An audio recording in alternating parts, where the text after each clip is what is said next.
Good morning. I'd like to call the meeting of the Corpus Christi City Council to order.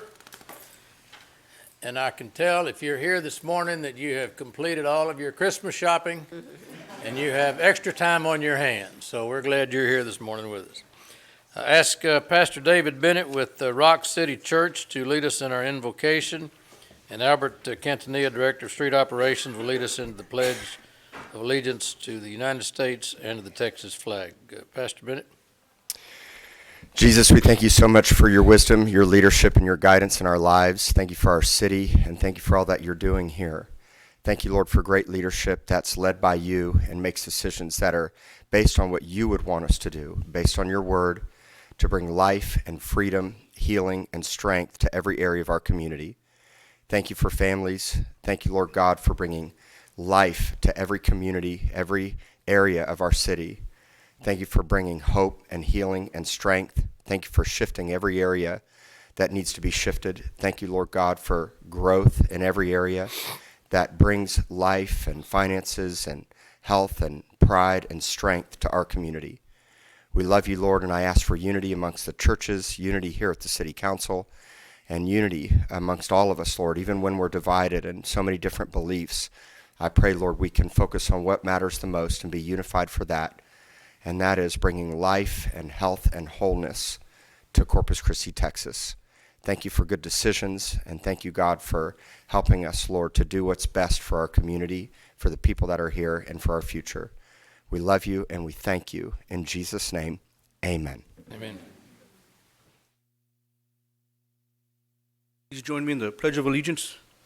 I pledge allegiance to the flag of the United States of America, and to the republic for which it stands, one nation, under God, with liberty and justice for all. Please join me in honoring the Texas flag. Honor the Texas flag. I pledge allegiance to thee, Texas, one state, under God, one and indivisible. Thank you very much. Rebecca Wirt, the City Secretary, please call the roll. Mayor Joe McComb. Here. Council members Roland Barrera. Here. Rudy Garza. Here. Paulette Guajardo. Gil Hernandez. Here. Michael Hunter. Here. Ben Molina. Present. Everett Roy. Present. Greg Smith. Here. City Manager Peter Zanoni. Here. City Attorney Miles Risley. Assistant City Attorney Lisa Aguilar. Here. Mayor and Council, a quorum of the council and required charter officers are present to conduct the meeting. All right. Well, we have a couple of commendations today, and then we'll have a swearing in of some new board and commission appointees. So the first one is going to be for Mandolin Puebla. If you'll join me down here, and I'll be right there. And then the special commendation for the Robert Galvan Sr. So I'll be right there.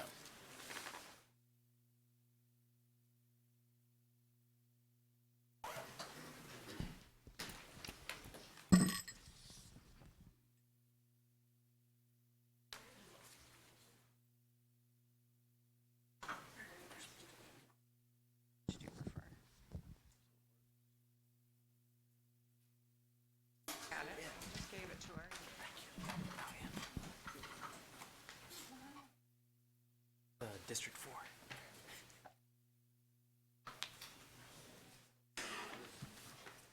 Is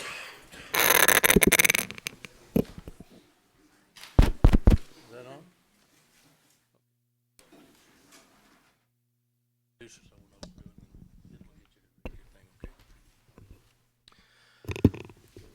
All right.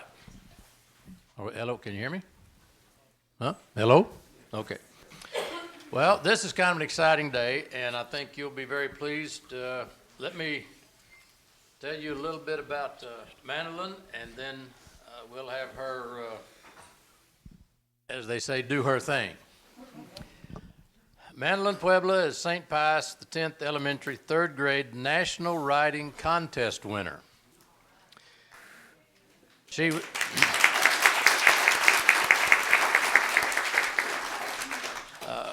Madeline, a third grader at St. Pius X Elementary, was the third grade National Writing Contest winner of the 2019 Education.com Limitless Learners Contest. She and other students throughout the United States who entered the contest were required to submit a short story, journal entry, or comic strip about a time you had so much fun that you forgot you were learning. Madeline submitted a story entitled Sink or Float. I'm looking forward to that. About a time that she and her friend were experimenting with buoyancy in their class when they were in the second grade. Madeline was awarded a $500 scholarship to go towards college, $1,000 for her school, and a lifetime membership to education.com for one of her teachers. So on behalf of the City of Corpus Christi and the City Council, we want to say congratulations, and we look forward to you reading as your award-winning essay, or what do they call it, a journal entry. So this is Madeline.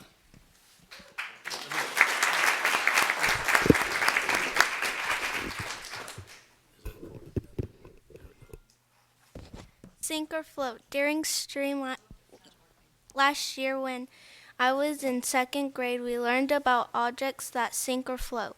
I built a boat and put pennies on it.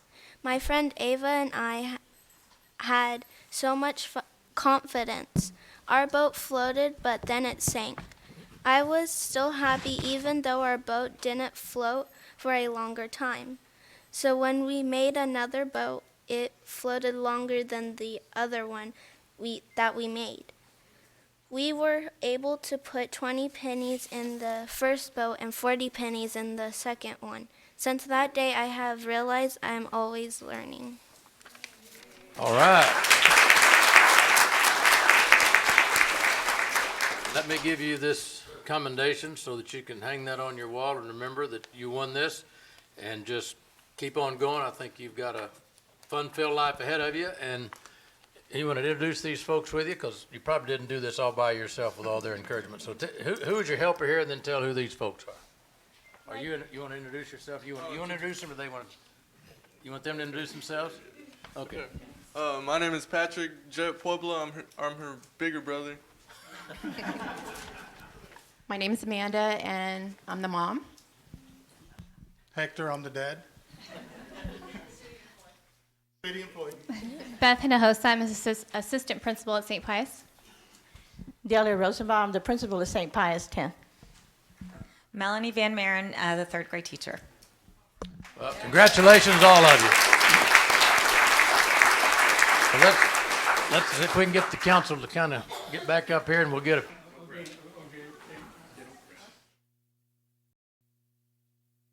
All right, yeah, don't be shy. Come on down, family. Paulette Wahartho's going to help me with this one. Yeah. Come around this way. Yeah. Or just go down, yeah. Y'all come around this way.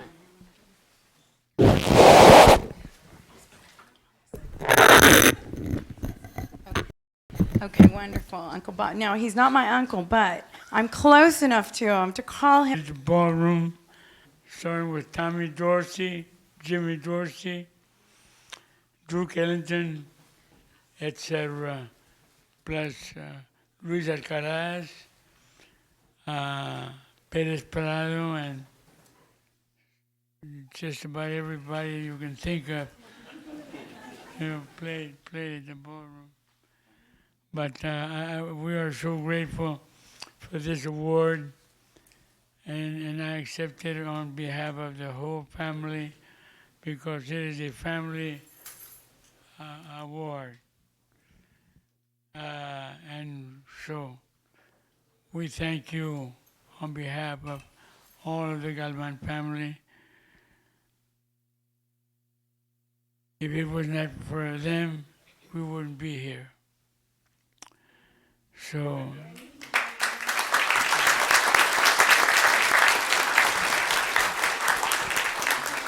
right.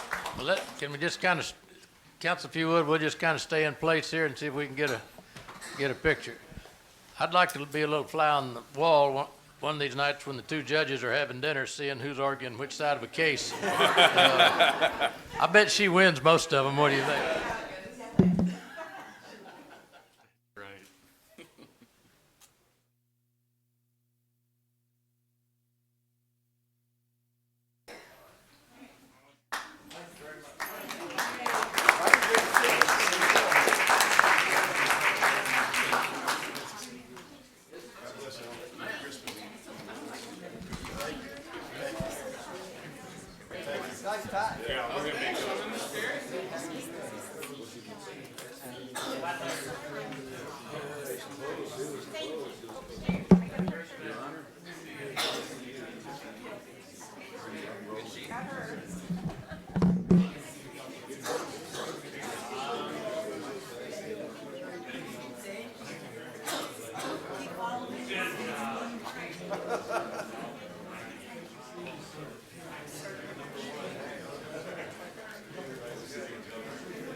Okay, the next item that we'll have is recognizing some folks that have submitted themselves to serve on some of our boards and commissions, which we really do appreciate. And if you are interested in serving on one of our boards and commissions, you can go to the city secretary's website, identify which board or commission you'd like to be on, submit your name so that when vacancies arise, we can take your name into consideration. But if the following folks would join me down here at the front, and if I mispronounce the name, I apologize.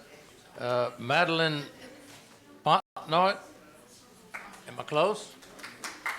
Where? Come on down. She's going to be on the Landmark Commission, Myron Grossman on the Landmark Commission, and Carrie Meyer, the Reinvestment Zone number 4. Were you scared going over the bridge this morning?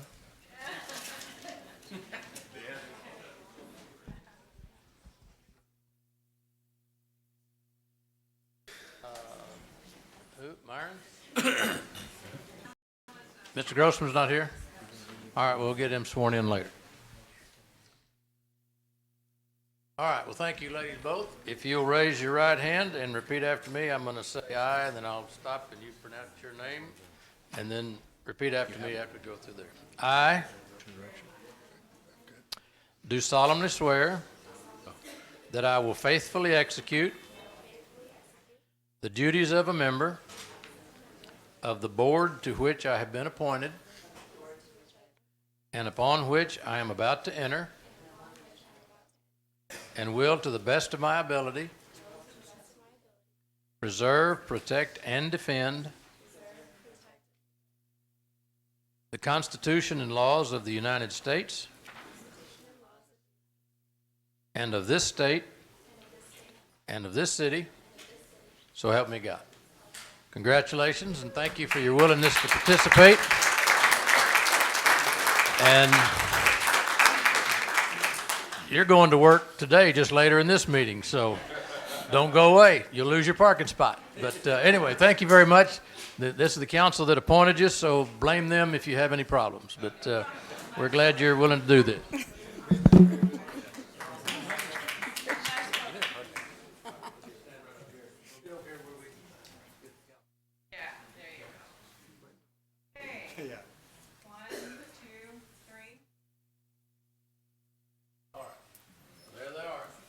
Thank you. Thank you for serving. Thank you.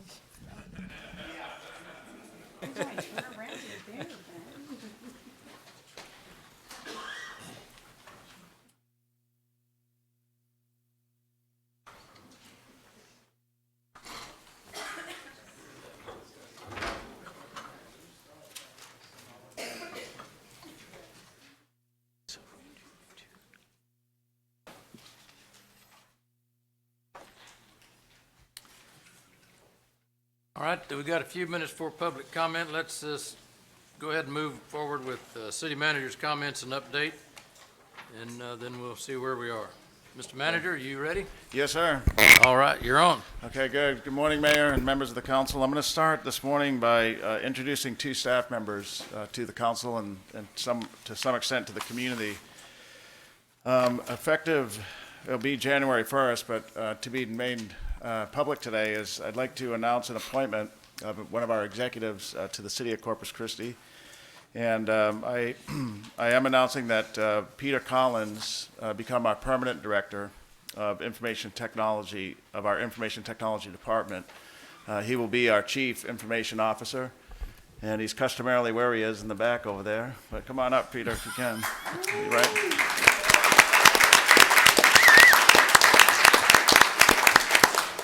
Now, we know Peter Collins, he has through various departments to include the budget office, the city manager's office, and an operating department. And in the case of Sony's operating department, he worked in the downtown Center City Development Office. Sony's glad to be here. He's working hard and glad to be a part of Corpus Christi. I just want to introduce you to him in case you see him around and you hear some of the work that he's doing. Sony, you want to say a quick hi? Sure, yes. Yes, Mayor City Council, it's an honor and privilege to serve the city of Corpus. I've had some conversations with Councilwoman Guajardo and Councilman Barrera, so thank you for everybody for embracing me.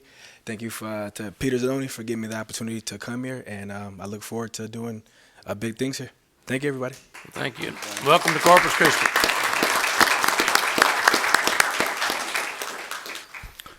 All right, great. Thanks, Sony. Let's talk a little bit about West Side development. As we discussed last week in my city manager's report, the city is currently updating our West Side area development plan, which was last completed in 1989. So we do have a plan, but it's dated, as you can see, being completed in 1989. The plan area is primarily located in City Council District 3, Councilman Barrera's district, but it does also include City Council District 1 and 2 as well. The west side area is approximately 20 square miles, and it spans from the near downtown here at the Hillcrest to the north to Oso Creek in the south, and it's predominantly west of Crosstown Expressway. So a pretty big area, kind of a mix of residential, dense residential, as well as some commercial and even some farmland. Last week I attended the West Side Area Development Plan Committee meeting, an open house. It was a kickoff meeting for this update to the plan that'll last several months into July. There with me also was Councilman Barrera, Councilman Molina was there, Councilman Garza, Luis Buenteo from Congressman Cloud's office was there as well. And then Dan McGinn, our Director of Planning, and his staff. And I just wanted to update us and the community because while that was one meeting, there's many more to be held over the next 6-7 months. And the plan is only as good as we make it. So the community is encouraged to participate. There's an online survey. There's more meetings to be scheduled and that we'd like people to attend. There are 3 kind of distinct phases in the development of this plan. Phase 1 is the one that is happening now, and it includes data gathering and assessing existing conditions. We do have a consultant team that's helping the staff do that. We are connecting with the public in this Phase 1, including these community meetings, and there'll be focus groups as well. Phase 2 will begin in the spring of 2020, and that will include developing a draft plan, some written material with maps and that type of thing. That draft plan will begin to create a clear vision and introduce policy initiatives and public investment opportunities. So as the West Side residents and certainly the whole city brings ideas to the table, those will become policy initiatives for that area of town for many years to come. That's why it's important for the public to get involved now. And then Phase 3 will be a finalization of the plan, and that'll take place in the summer of 2020. That phase includes gaining consensus from the community on the draft plan and all the input that we've heard over the prior 6 months leading up to that. In addition to the average citizen that comes out and gives us information, there is a 17-member advisory committee, and it's not too late to get on that advisory committee. So if somebody really wants to be like an A++ student and work extra hard, they can ask to be part of that committee. Some examples of who's on there today is Dr. Gilda Ramirez from the United Chamber of Commerce, John Garcia, with the West Side Business Association. He's part of that steering committee. Our Honorable Barbara Canales, Judge Canales, is part of that steering committee. And you may know this gentleman, Father James from Our Lady of Guadalupe Church. He's been a big advocate for that part of town for 18 years, he was telling me. He is also, Father James is also the leader of the West Side Helping Hands program, which is an educational and recreation program for students in grades 1 through 6. So that's an example of some of the steering committee members, and if anybody's interested in being part of the steering committee, they just need to ask us, and we'll help them get on there. So the city does need public input on this project. There is a website dedicated just for this, and it's cctexas.com/westside. So it's pretty simple, cctexas.com/westside. There is a full schedule of events that are upcoming, and the plan and all the draft material will be placed there. There's also a link to a community survey, an online survey. So if you haven't taken that survey yet, just take a few minutes and get to that website and fill that out.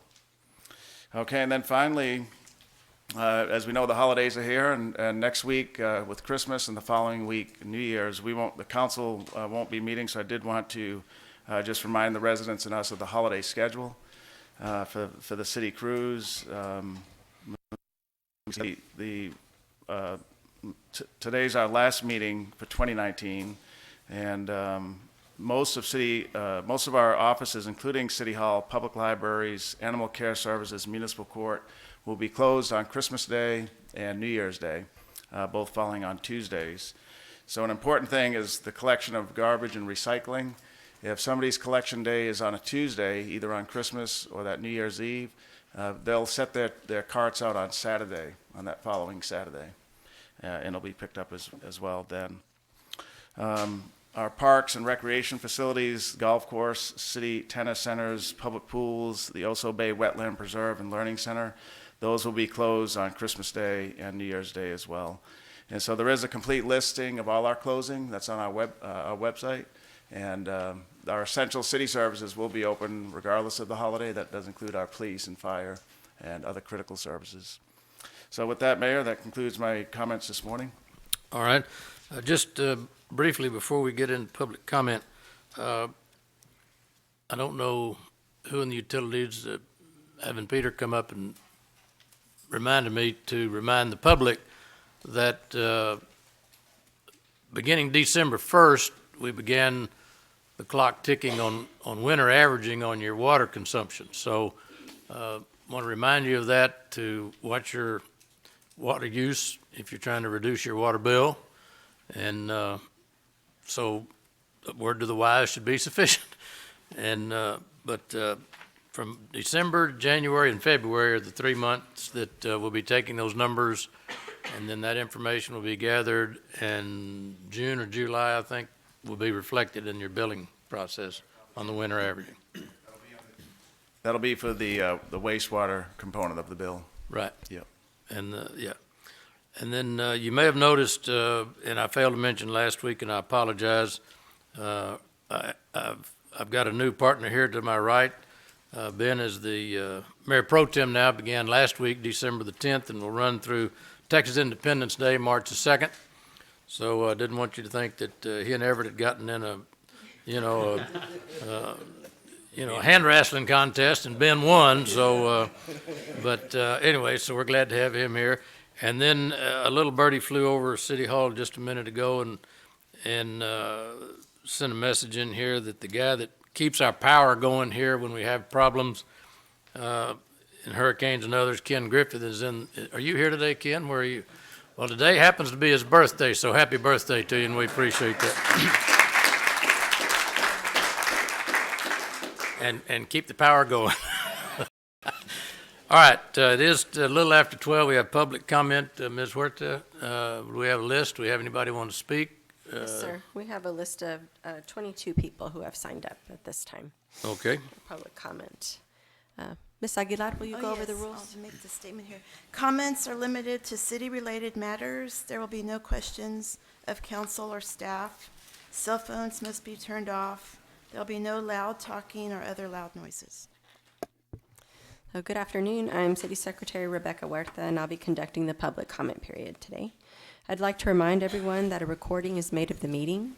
Please speak into the microphone located at the podium and state your name and address. If you choose to speak during this public comment period regarding an item on the agenda, you may do so. You will not be allowed to speak again, however, when the council is considering the item.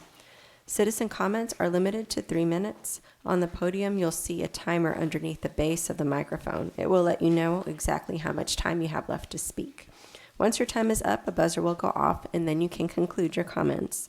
If you have a petition or any information pertaining to your subject, please present it to the city secretary. And with that, we'll start public comment. The first person on the list is Flo East.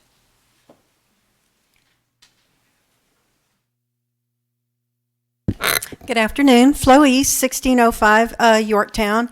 I'm here to ask for a unanimous vote on item 33, the splash pads today.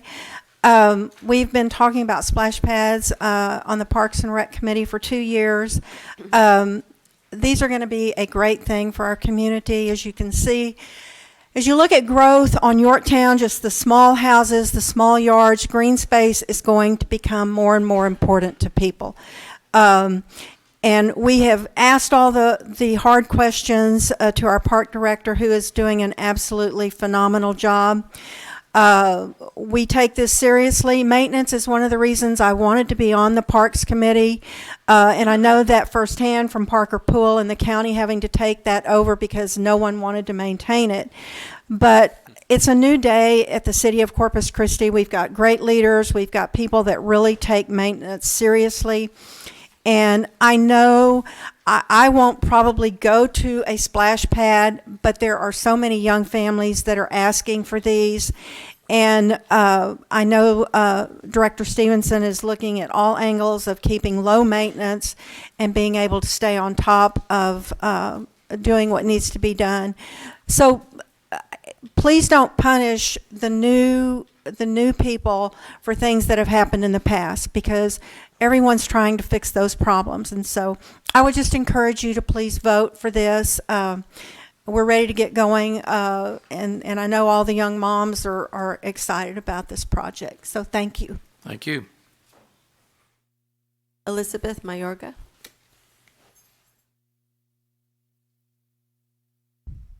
Elizabeth Mayorga. Oh.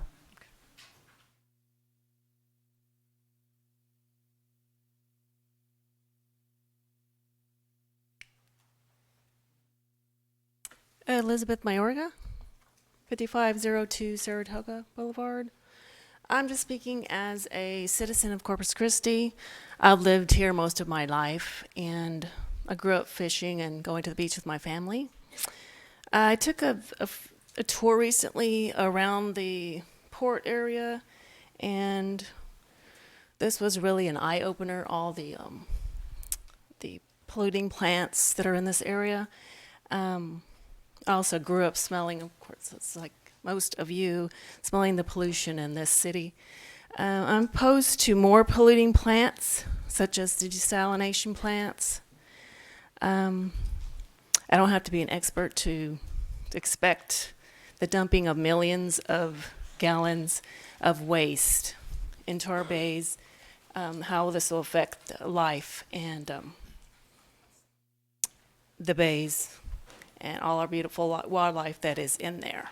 So that's my main objective here, is to oppose the desalination plants. Thank you. Thank you.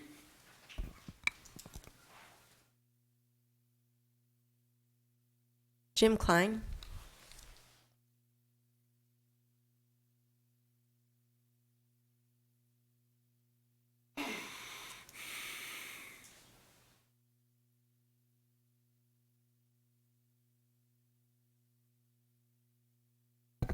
Good morning. My name is Jim Klein. I live at 3501 Monterey Street here in Corpus Christi. Thank you for taking the time to listen to me. This is the first time since August I've been that my work schedule has allowed me to make public comment here at City Council. I'm asking that you, I believe this is agenda item number 29, agenda item number 29 dealing with the desalination funding, be tabled for a future meeting until Council has a chance to address some pressing questions. First of all, I don't believe the public should be paying $450,000 for something that's good, designed to benefit industry here in the area instead. Questions need to be answered first. The desal plants are notorious energy hogs. What will be the air emissions from all this? This is an expensive way to provide fresh water. Who will pay for all this? Who will pay for the ongoing expense of operating these plants? Communities adopting desals have seen an increase in water rates for residential users. I don't think that that's something that people at Corpus Christi are particularly in favor of right now. What will be done with the brine? Pouring this into Corpus Christi Bay from anywhere between 3 to 7 different desalination plants will aggravate salinity to the detriment of fish and plant life in Corpus Christi Bay, affecting ecotourism here in the area. The desal plants are part of the reckless rush to industrialize the coastal bend area. We do not want to become Texas City, or Port Arthur, or Houma, Louisiana. Desal plants will do harm to ecotourism industry, including commercial fishermen, birders, and others. Young people tell me that they do not plan to stay in the area because of the direction the community is moving. I urge council to meet with the public to examine all sides of this issue so that council can act in the interest of the entire community. Thank you. Thank you, sir. Neil McQueen.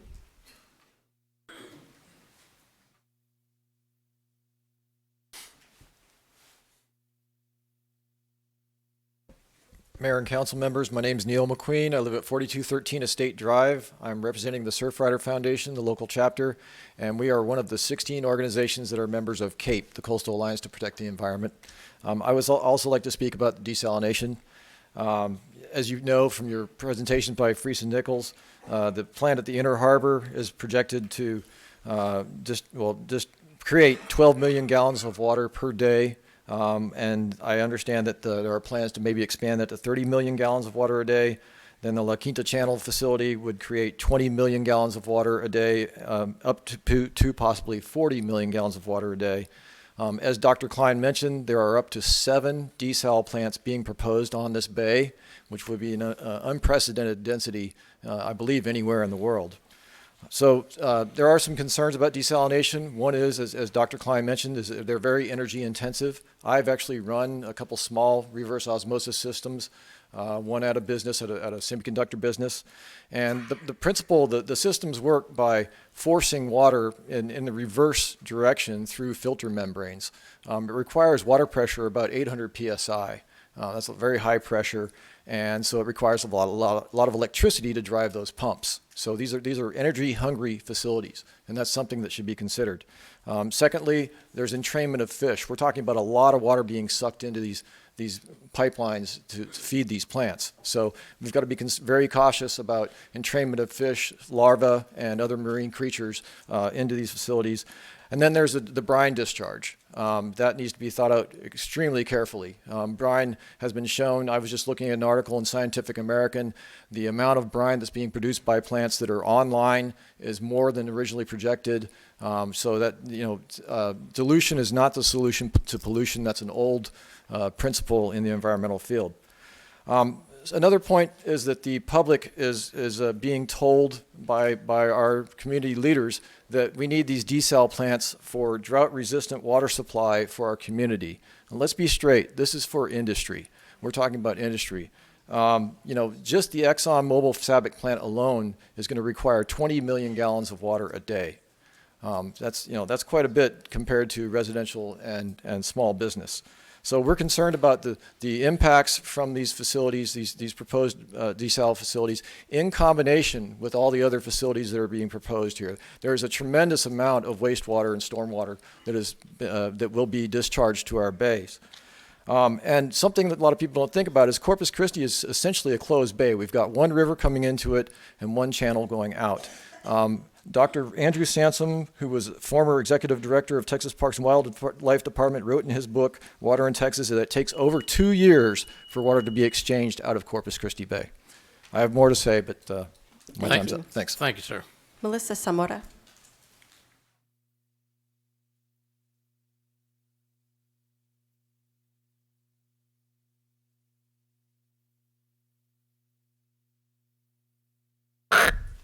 My name is Melissa Zamora, 3917 Bronner Parkway. I find it ironic that TCEQ is trying to allow for a permit. When I found on their website, I encourage you to go and check on TCEQ's website and look for CC Bay and Laguna Madre water quality. And they even say directly on their website that Laguna Madre and CC Bay, which are connected, are very hypersaline, so a lot of salt already, without the addition of all of the concentrated salt brine. So these can contribute to hypoxia and dead zones that we've already seen, red and brown tides, which we're already familiar with, and a decline in fisheries. So, Mr. Joe McComb, you've stated in a previous Color Times article that seawater desalination may be able to help offset sea level rise.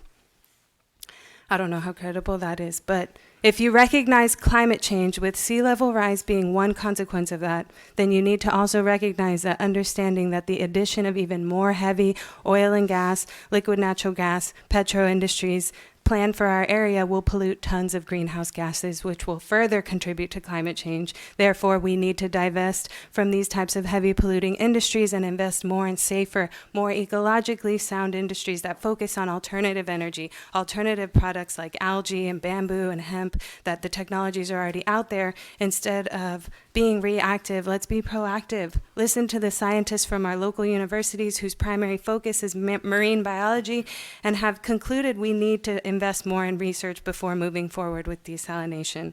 Also, please listen and include the people of Corpus who oppose this.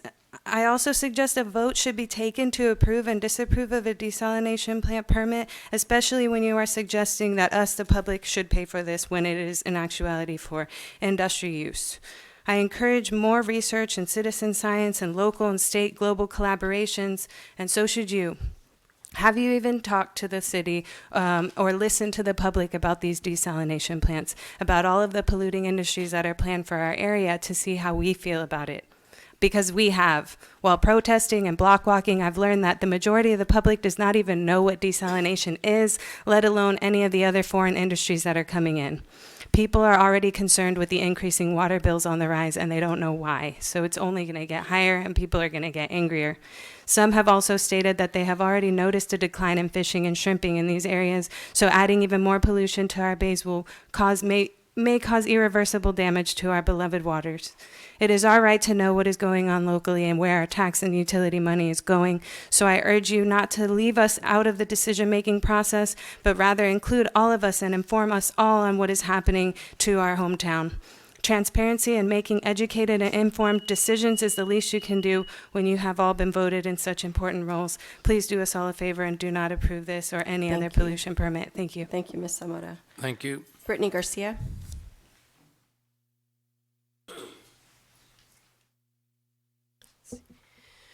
Brittany Garcia, Bronner Parkway, District 2.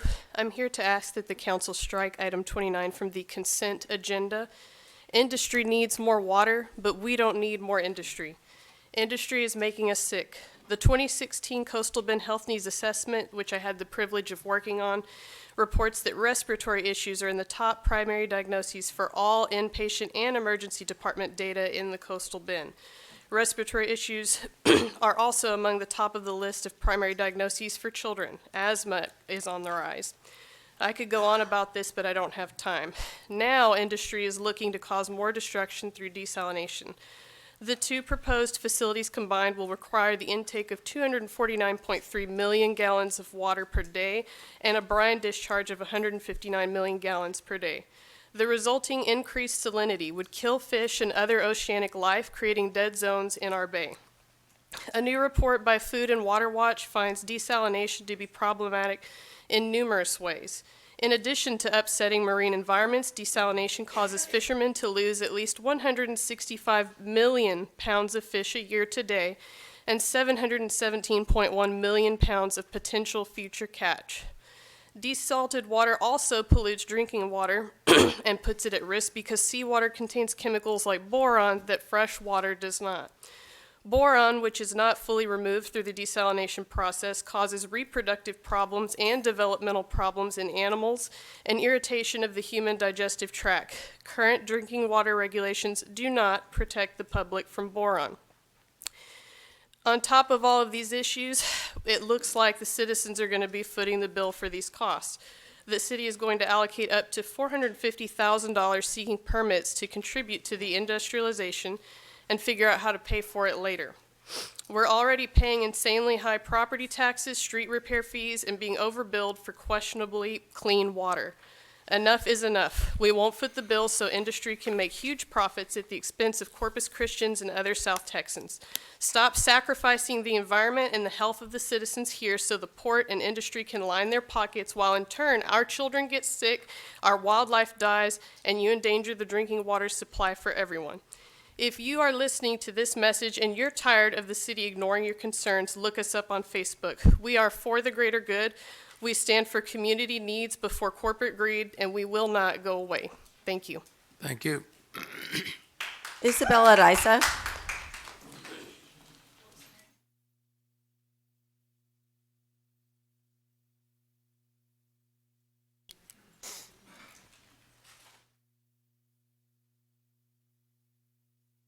Isabella Risa, 326 Ponish. I'm a member of For the Greater Good. I'm also asking that item 29 be pulled from the consent agenda. In 2018, actually, I'll just say this real quick. 3 years ago, For the Greater Good came together to raise issues around water quality when we experienced a water ban because of heavy industry. And in 2018, For the Greater Good came together again and sacrificed our lunches, our weeks, our weekends, our family time to come and talk to you and to shame you into not cutting the budgets for the public libraries, into not closing the senior center, Broadmoor Senior Center. We had to fight for every single little dollar. And we're asking you to stop treating the Coastal Bend, its community, and its environment as a sacrifice zone. We need to know that you are the People's Council, not Petros Council, not Oil and Gas Industries Council.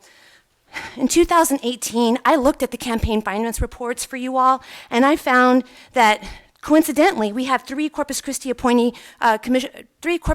commissioners appointed to the Port of Corpus Christi. Richard Valls, David Engel, and Wayne Squires. The Valls family donated $5,500 to the majority of you.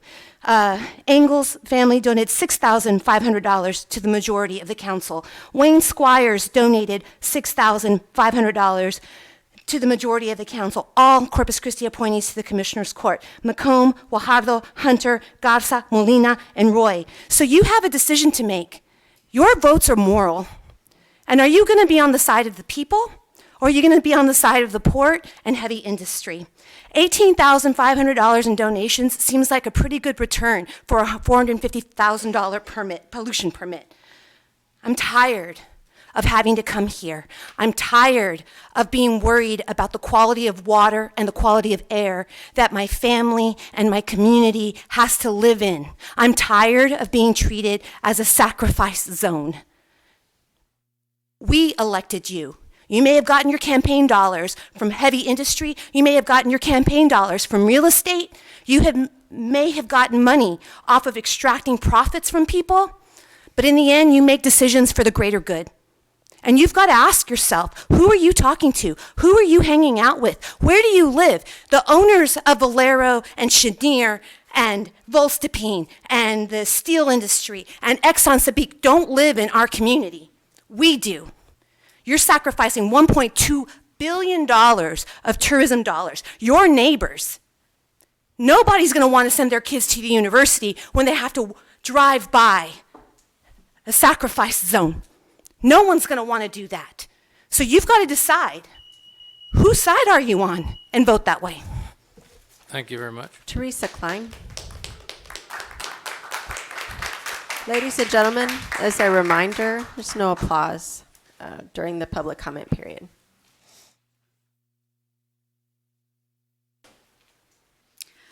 Hi, I'm Teresa Klein. I'm at 3501 Monterey Street. I'm not here just for fun today. I'm here to speak against the desalination plant, as so many others have as well. I will be brief on my comments, though. First off, I'd like to suggest that we ask that you remove item 29 from the consent agenda today.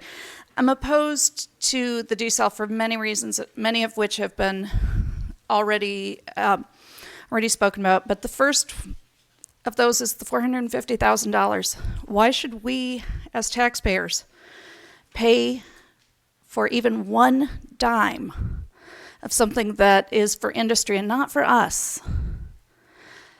What we're seeing is that with all of this industrial buildup, we have a decreased quality of life. And our tax dollars are going toward that. And that's not fair to any of us. I teach at Del Mar College, and I work with a lot of young people. And I can tell you right off the bat that what I'm hearing from them is that there's no reason to stay here in Corpus Christi. They hope to have families. They don't want their families poisoned. They don't want their families to have a decreased quality of life. They don't want a dead bay that they have to, you know, we're the sparkling city by the sea, and we're becoming, as Dr. Ariza said, a sacrifice zone. It is disappointing to get up every day and say, okay, I've got things I want to do for my own self and my family and everything, and realize that no, I have to come in and say, you know, to talk with all of you and say, this is wrong. I would hope that you would already know that. I would hope that you would have done your research, but I hope that all the voices today are showing you that there are a lot of us out there, many who can't be here because they're at work, and this is not convenient and conducive for those who are at work to come to give public comment in the middle of the day. In fact, that's why I haven't been here sooner. I teach, and I can't just say, hey, class, I'm going to cancel my class today to come and talk to the city council about things. Although I do offer extra credit to my students to come and do so. Oh, no, just kidding. Just kidding. But I really would hope that you would do your research on this, answer some of the questions that have been posed to you. What is going to happen to the brine? What is the cost to us? And not just the dollar and cent cost, but the cost to us as a community to bring in all of these industries that are going to not add to our quality of life, but in fact detract from it. Thank you. Love Sanchez.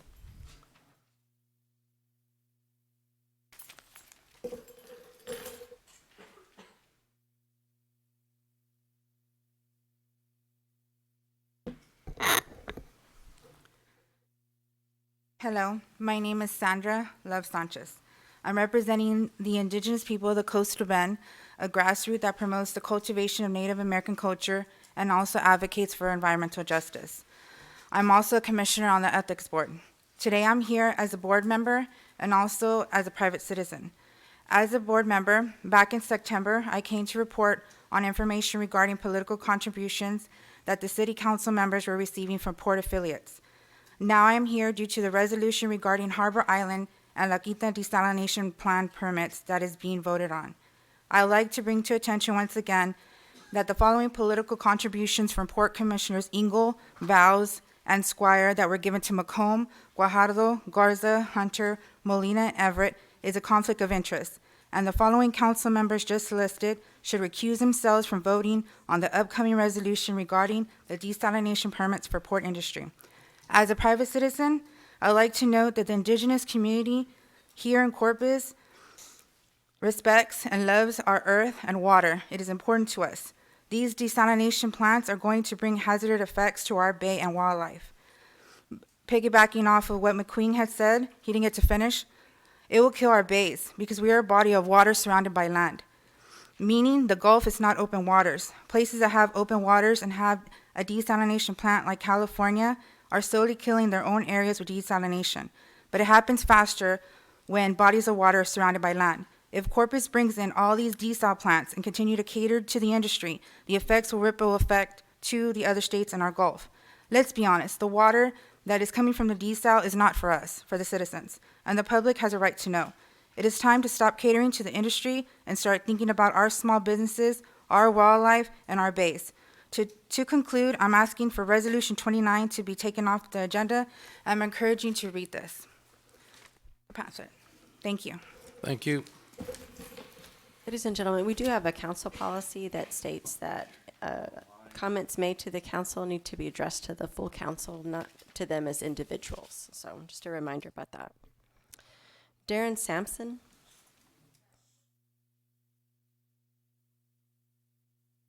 Sorry.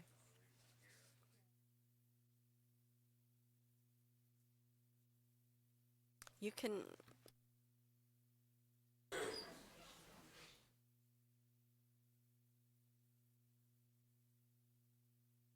My name is Darren Sampson. I live at 7350 McArdle Road.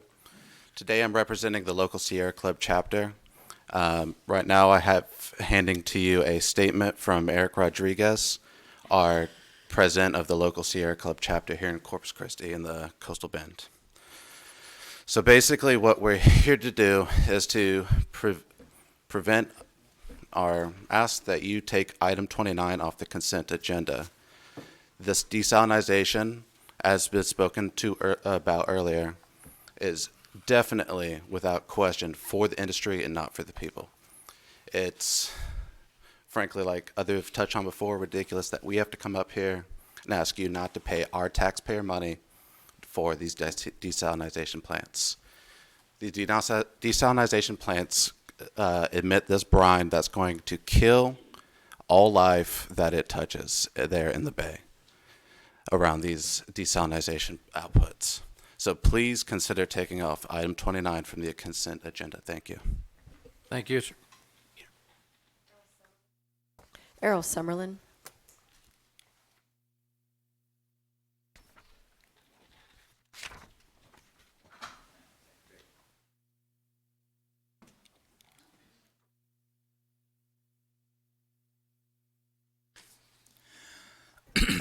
Mayor, members of the council, my name is Errol Summerlin. I live in Portland, and I'm a member of the Coastal Alliance to Protect Our Environment.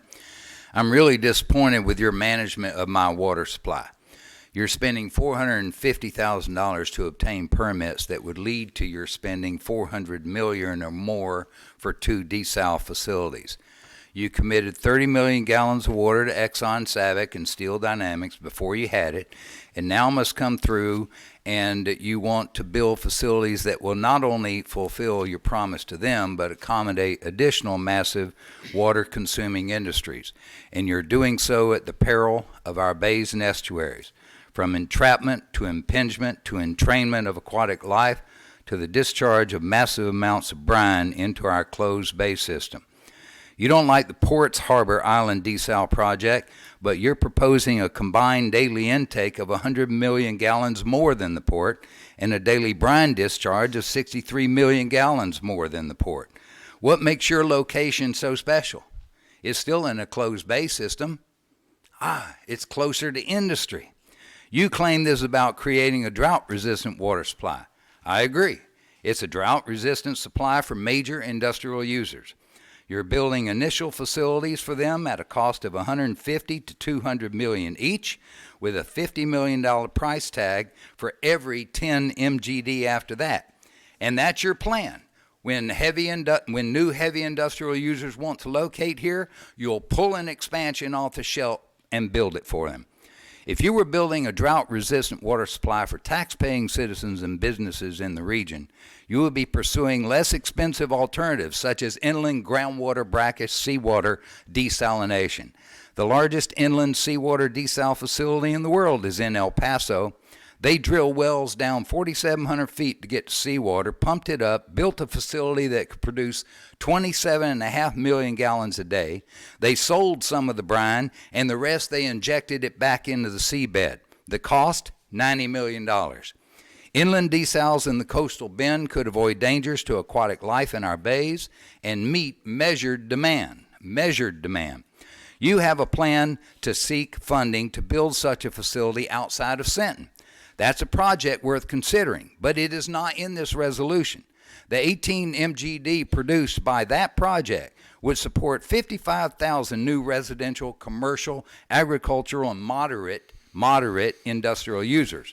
But it is apparently not enough to satisfy heavy industry's thirst for water. If this was about us, if you cared about the impacts to the bays, it would be the focus of this resolution, but it's not. Build an inland desal facility for us and tell industry if they want to locate in a semi-arid area of South Texas, they need to figure it out on their own. Table it. Ron Kibler. Ladies and gentlemen, please.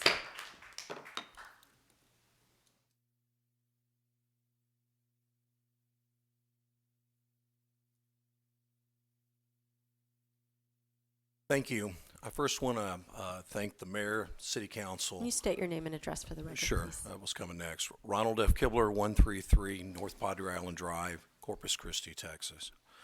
I first want to thank the mayor, city council, and various staff members for giving me the time to address the board related to item 28.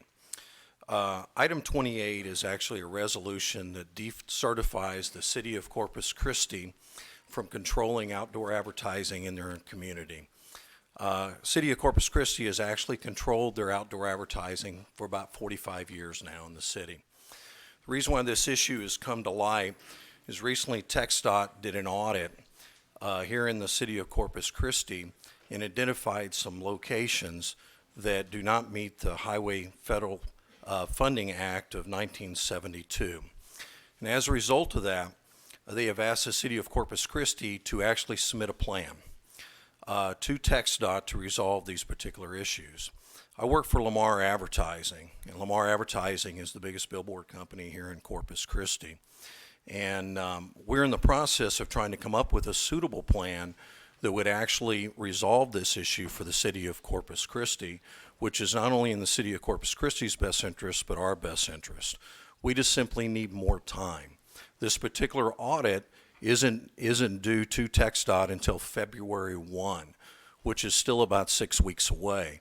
If we can simply either delay this vote or simply make it contingent upon if we can come to a resolution together as Lamar in the city, we can avoid a lot further, more deepening issues of division. Basically, TxDOT, if you decertify, TxDOT is very difficult to work with on these particular issues, and we then would have to address TxDOT opposed to coming up with a plan. With the city, we're allowed to do various alternatives, such as come up with a resolution and work together, whereas with TxDOT, you can't do that.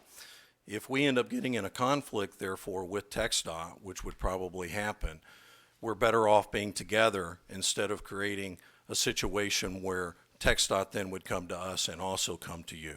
So all I'm asking for you, if you still want to decertify it, that's fine, but at least give us an opportunity to see if we can come to a resolution first. I think it would serve both interests much better. Thank you. And if you have any questions or need additional information, my staff has been working in a very good way with the city of Corpus Christi to try and get to this resolution. We just simply need more time. Thank you. Thank you, sir. Tom Strube.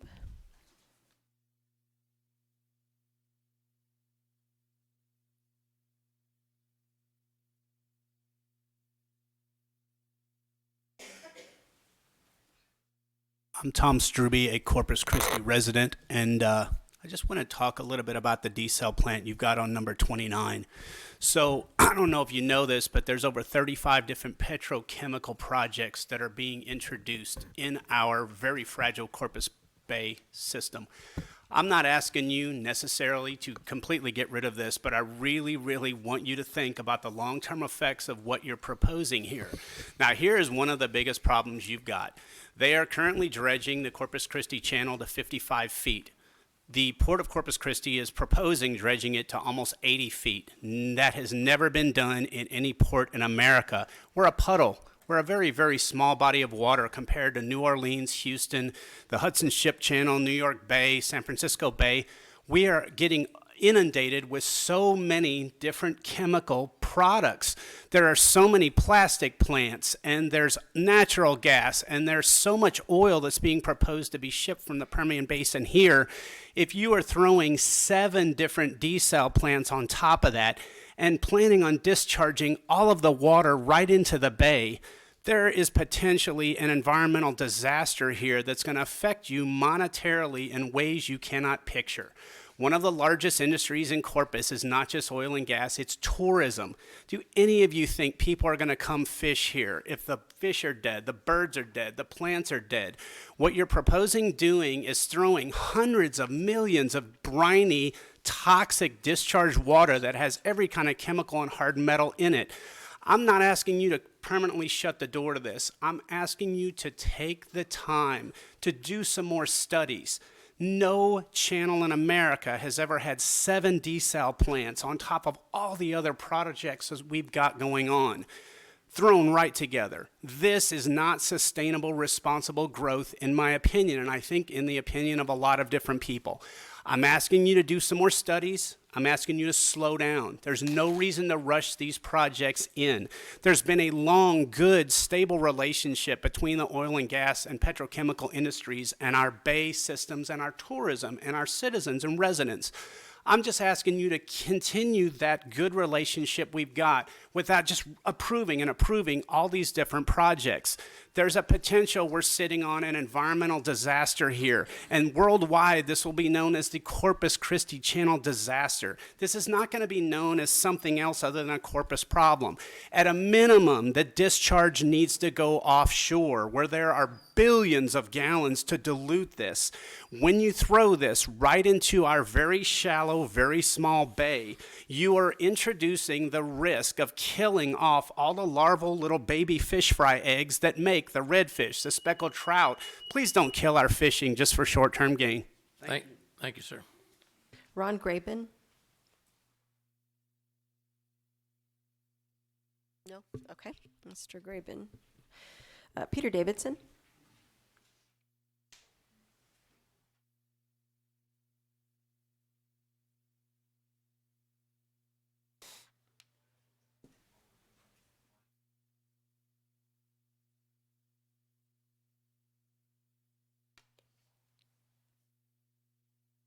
Good afternoon, Mayor, council members, city manager, and city staff.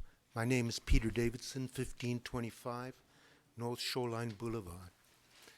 I'm a marine consultant to the North Beach project specifically for the breakwater, and you've all seen designs. From day one, we have been meeting with all the various agencies to understand and make them aware of what we are doing so there are no surprises when we go for the permitting.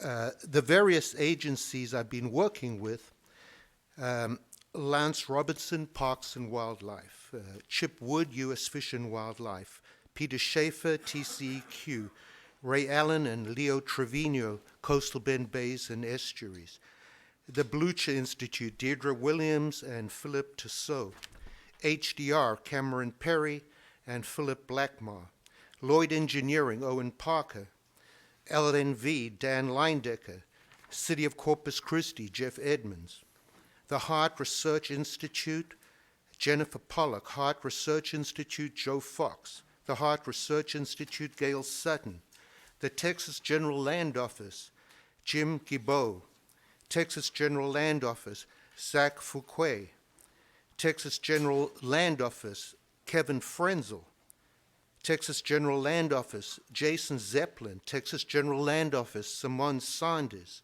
Texas General Land Office, Ray Newberry, Mott MacDonald, Aaron Horan, Mott MacDonald, Stephanie Rogers, U.S. Lexington, Steve Banter, TechStart, Charles Benavides, TechStart, Thomas Trevino, Berry Engineering, Dennis Berry, Tamu, David Gurney, Shiner Consulting, Jim Shiner, Rebecca Duke, U.S. Army Corps of Engineers, Dwayne Johnson, U.S. Army Corps of Engineers, Matthew Kimmel, U.S. Army Corps of Engineers, Christy Brink, U.S. Army Corps of Engineers, Nick Latovsky, AEP Bradley Lentz, AEP Robert Knowles, and AEP Ken Griffin, and many more.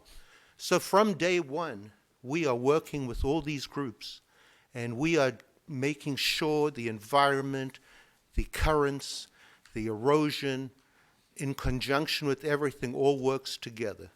So I just wanted to make you aware we are taking this all very seriously, and will make this work to the benefit of all and create a living shoreline with oysters and birds and seagrasses and fish. Thank you. Thank you, sir. Chloe Torres.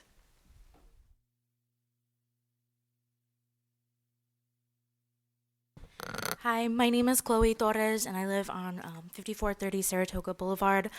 I'm one of the young people that Dr. Araiza and the Kleins were referring to when they say that we don't want to stay here in Corpus Christi and how much it breaks our heart. I currently go to the university here, and I love it here. I've had every single great moment of my life. I've had it here in Corpus Christi. My family has been here for 3 generations, and it really does break my heart that I have to come here and beg you to not kill our bay.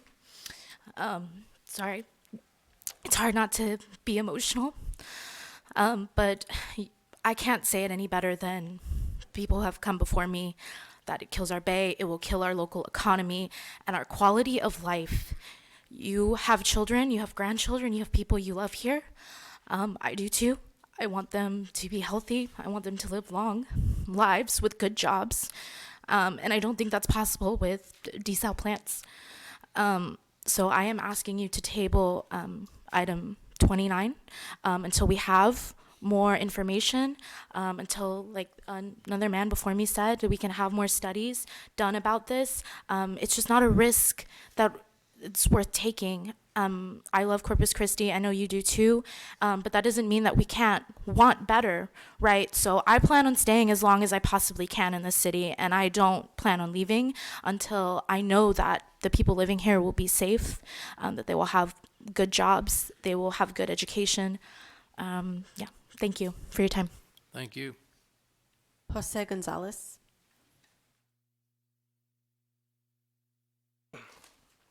Jose Gonzalez, 4334 Devon. I'm a constituent of District 2, but I'm also a constituent of Corpus Christi. I urge y'all today, City Council, to pull agenda item number 29 from today's agenda, not only for the preservation of the wildlife, but for the preservation of the youth. I do not want to sound like Wendy Davis calling for a better future of our youth, only for our call for a better future to fall on deaf ears. It's not only that with bringing these desal plants to our community that they would create so many different environmental impacts, but with climate change on the rise, our sparkling city by the sea will soon be sparkling city in the sea. Now, I don't know if y'all have heard of Atlantis, but I definitely know that people are not able to breathe underwater. So I don't want to test that theory out.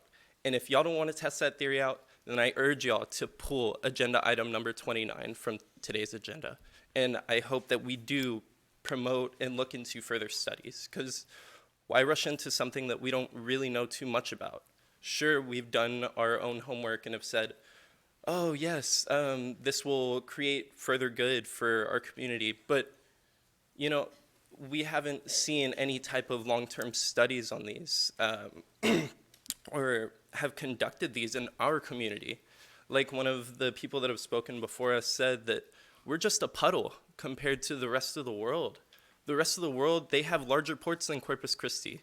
We're only a city of 380,000 compared to New York, compared to Louisiana, compared to different other cities. Why are we going to rush into something that we have no type of research on with our small community? And with that, I conclude. Thank you. Thank you, sir. John Benzant.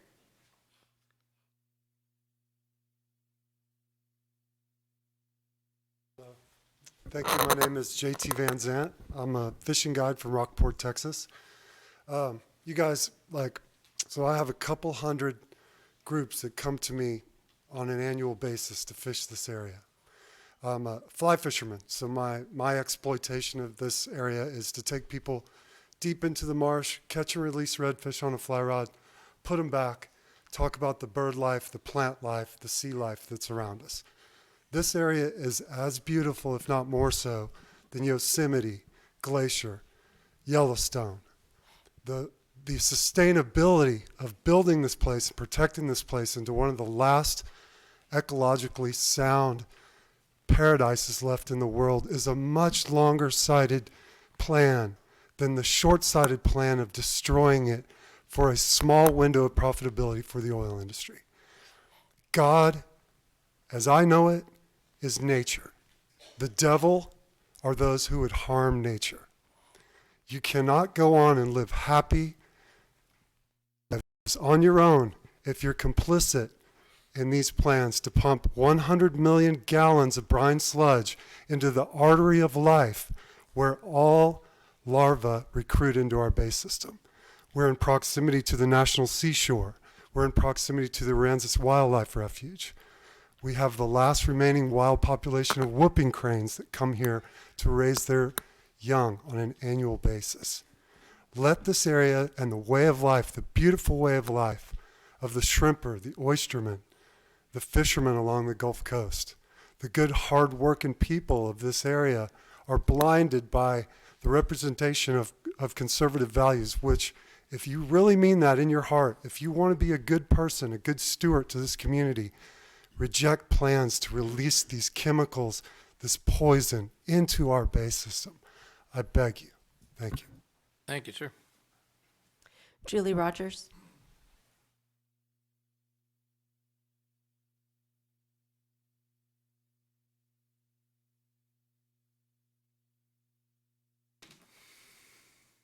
Hello, I'm here during this season of love to ask that you show us some love. You've heard a lot of people ask you to pull item 29 from the consent agenda. I was going to do that, but I really think you ought to table it. Here's why. When you rush into things like you're doing with this right now, bad things happen. Last time I was here, we talked about the closure removing people from Blucher Park to protect birds. About 3 weeks ago, one of our homeless citizens died on Tonkawa Street. There's a little cross marking where he died. It's in between Coleman and Furman. His wheelchair is still there. His dog bowl's still there. The dog's running around the neighborhood. I can't catch it. I would like to take care of it. I think that happened because there's a cleansing sweep going on in downtown. We don't like the way it looks. Yet it's okay to look at Chenier flaring every day. I hear people in District 1 that have the epic pipeline in their backyard. They're putting pictures up. That's just as ugly. And we all love Corpus Christi. And for 2 years now, since I retired and I moved down here and I'm a property owner, we've come and talked to you, and I'm tired of coming here because I don't feel like you listen to us. So please just slow down, table the desal plants, and do your research and communicate back with us. Thank you. Thank you. Alvin Baker.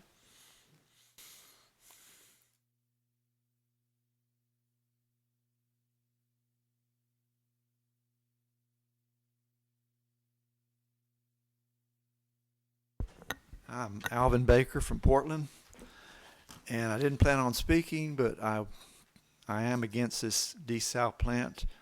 We're already stuck with a plastic plant that's going to discharge its wastewater into the bay at over 100 degrees, and now this. Corpus is considered the second tourist destination in the state. But I don't think it's going to stay that way, not with the industrial growth and the killing of the bay. And I just want to say I'm against it. Thank you. Thank you, sir. Roland Garza. Roland Garza? Oh, there.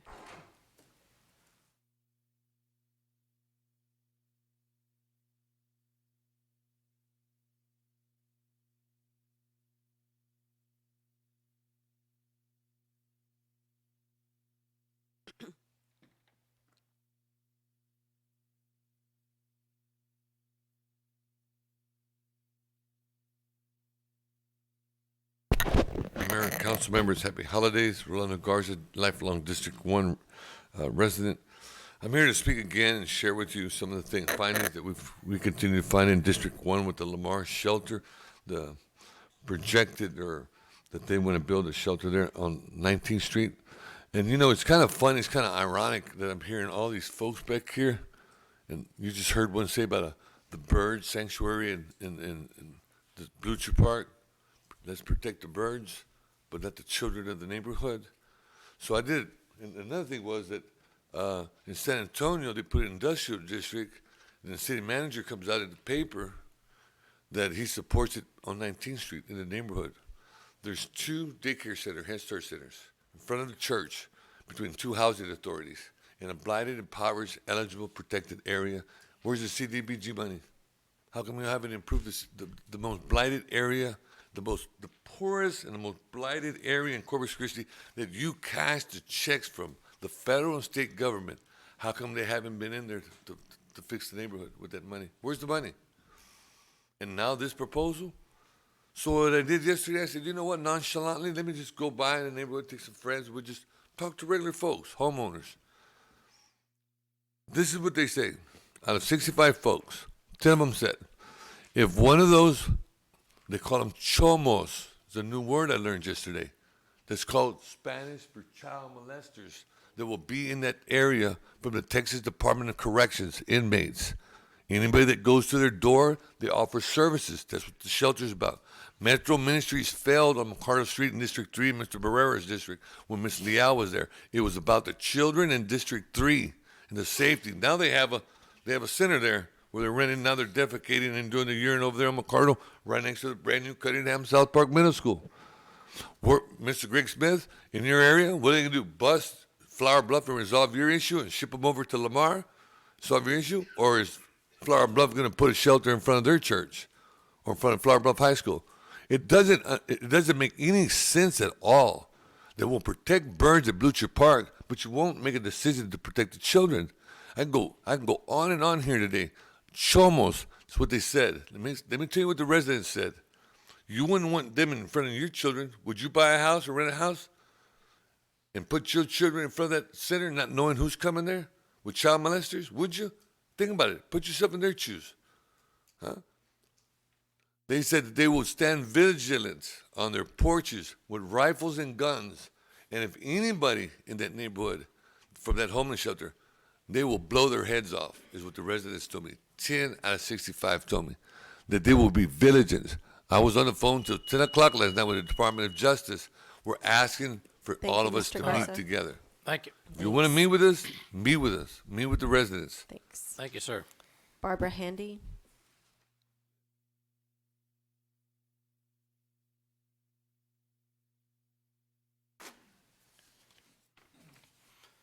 Before he's coming about, I think he was referring to an agenda item that was originally scheduled for today, but it's not going to be on the agenda.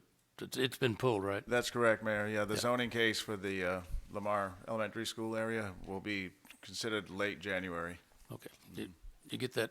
It's not going to be on the agenda today. Okay. Thank you. Barbara Handy, 2113 Coleman, and I'm also here speaking regarding the Lamar turning into a shelter. I'm a resident there, longtime resident, and I'm here to speak for the grandparents, the uncles, the aunts that are not able to come here to speak. I myself have children. My children can't even be outside playing, throwing the football or the baseball or anything, practicing, because there's whether 1 or 2 persons coming up to them asking them if they want to buy drugs. There's people urinating in front of buildings. You know, we already have problems. So why bring another 300-400 people into our neighborhood when you can't even clean up the problem we have now or help us now? And then now you're going to bring in more people coming in to our neighborhood? Y'all can't even control what we have, what's going on now. Now, I already have over 900 petitions signed from people from my neighborhood. I personally have walked the neighborhood, spoke to my neighbors, I and my relative, 2 females, what nobody else has done. I know you wouldn't want your kids there. My children, they said, when I graduate, I don't want to live here. Instead of staying here and living here in city by the sea, it's not even about that anymore. They're like, we're out of here. We don't want to live here with all these people. Then you're going to bring in sex offenders, really? Come on now. You're not going to tell me you're going to want your kids around that. Yep. Well, now, the other day, there was a rape that just took place, literally on 19th Street, down the street from Lamar. Literally. At 7 o'clock p.m. And I was told this by my neighbor. So I'm here to let y'all know what goes on. So why don't y'all take a ride over there so y'all can see? Not today, because it's cold out, so there ain't going to be a lot of people out. When it's nice and warm, take a ride out there. I invite y'all. I'll walk with y'all if you want. I'll take the day off from my job to do it. I did it today. I'm willing to lose my job if that's what I have to do, to speak for my neighbors. And if I have to bring them out, then I will. But I'm asking y'all to think about it. In San Antonio, you don't have that. We won't have that problem in San Antonio. That's not going to happen there. Mr. Roy, you know, you're from Cleveland. Cleveland is just as bad. It's probably worse now. But why don't y'all all go by there? Take a ride and look to see what's around you. Watch everybody. Like I said, not today, not tomorrow, not when it's cold, but when it's nice out. And think about what you see out there. I oppose it. Thank you very much. Priscilla Rivera.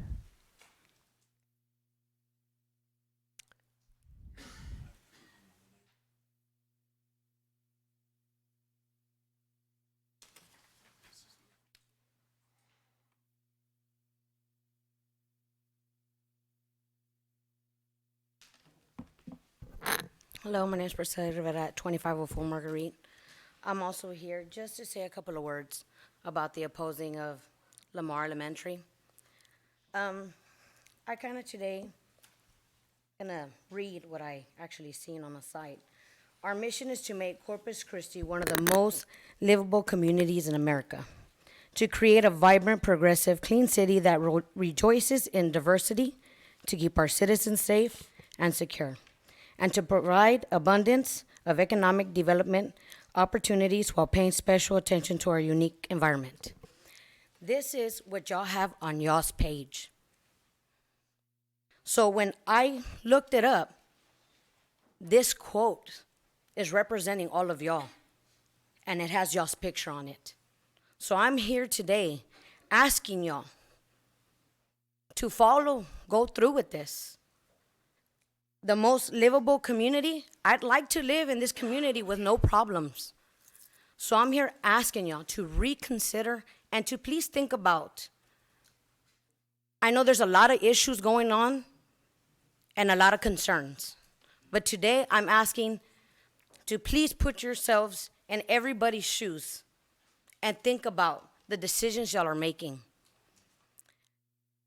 As a taxpayer, as a neighbor, as a friend, as a relative, I mean, if y'all lived in our neighborhood, I can almost guarantee y'all, none of y'all do. But I can also guarantee that if you had a grandparent, a mother, a father that lived in this neighborhood, would y'all actually have the homeless shelter there? I mean, would you really want the homeless shelter there with your grandparents in that neighborhood? I can bet my life on it that y'all would not consider that.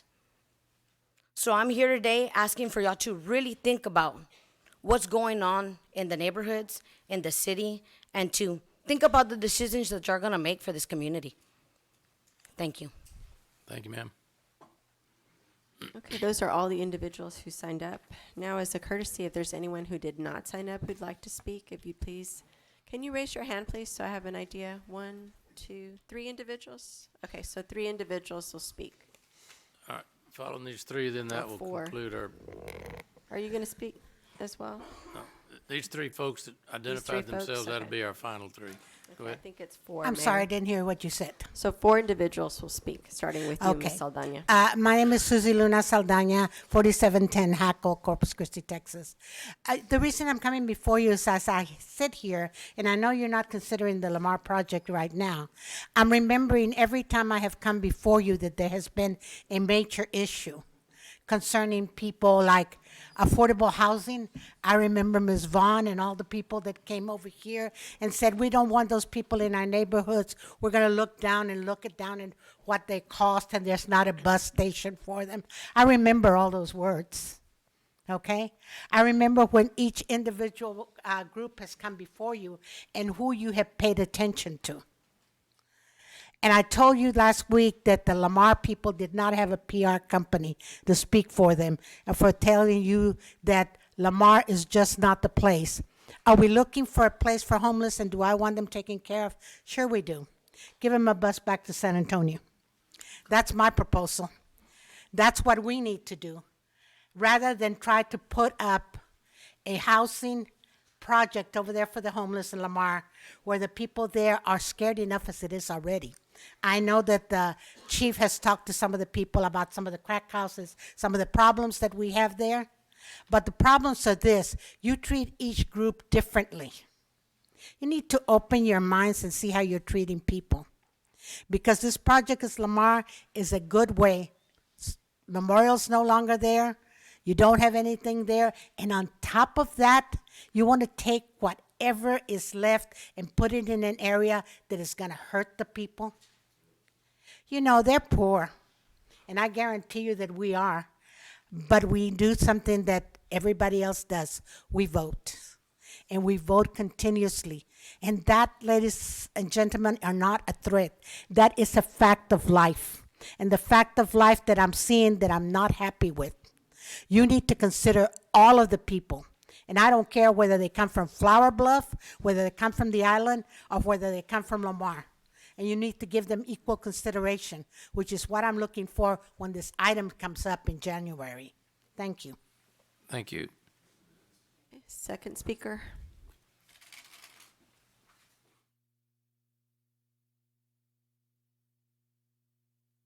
Mayor and City Council. Mayor, is it on? Yes, ma'am. Mayor and City Council, my name is Gloria Scott. I live at 4422 South Alameda.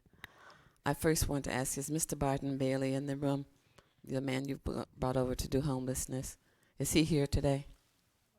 Is Barton Bailey, the man you hired from First United Methodist to do homelessness, is he here? Probably working. Are there any staff members here from that area that's going to do homelessness? Oh. Who are they? Well, all right, as long as they're here, that's okay. I wish to speak to three parts of this. I validate what was just said, part of it. But number one, I would like to say that please don't use Lamar. Don't even deal with that whole area. Several of us in the community, 25 people, have been together and have been saying to you, even before you got Barton Bailey here, and certainly in our church at First United Methodist, we have talked about this homelessness problem and been working on it. And we have made the suggestion, don't know why nobody will explore it, and it may not be good, but explore it. Use Old Spawn Memorial Hospital on Morgan Street, which is sitting there. Instead of paying $50,000 to tear it down, examine it and establish it to use as a place for some of the homelessness, as many as it could, a living place. Rent them apartments or rooms or at whatever amount it would be related. There are a number of things. Appoint a committee from the community. You're always talking about you include the community. You want us to be involved. Well, make a committee composed of city people and some of us in the churches and the things in Corpus Christi. We're all willing, no charge to be serving or whatever, and to come together to explore this homelessness thing. And especially, some of you, please go over and visit. Please go over and visit Old Spawn. Ask them to open it up. There's the kitchen there, all the things there. There are places to have offices for social workers and the other people who can help them in various ways downstairs in the Garcia area. So it's one place together with all kinds of things to be used. So I'd like to ask you to consider that. And lastly, I'd like to say thank you, City Woman Paulette, for your very excellent and focused commencement presentation. Thank you all. Thank you, ma'am. Third speaker.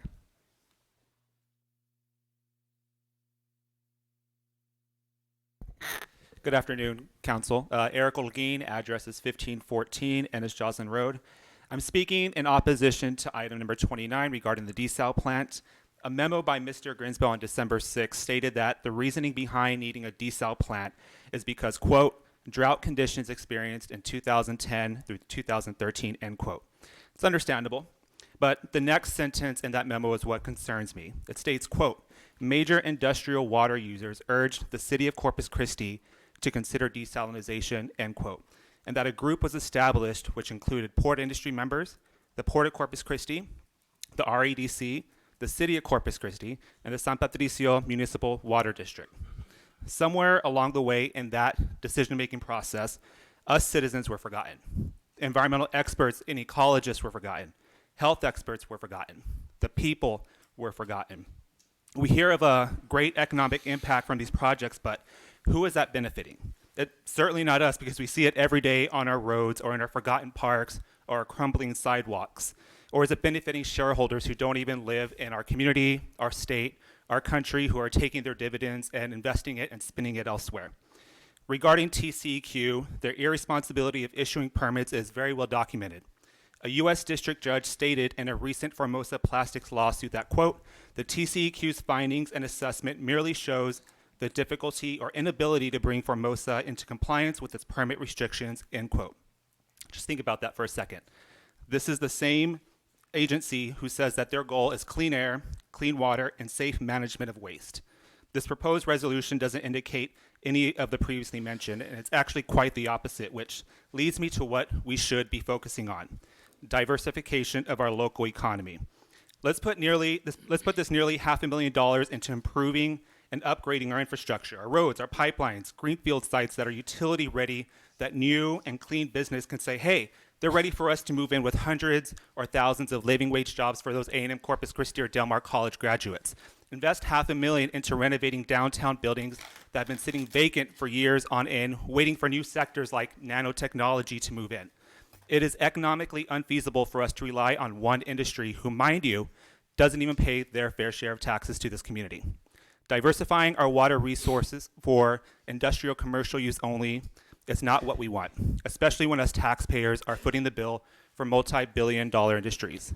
Aside from urging you to vote no on this resolution, I urge you to put our community, our families, and our health first when governing, because we're tired of being sold out to industry that just takes and takes and takes from our people and from our communities. And I'm so happy to see our future generation coming up and speaking to you all and voicing their concerns about their community, because they want to stay here. I want to stay here. Thank you. Thank you, sir. Thank you. And our fourth and final speaker.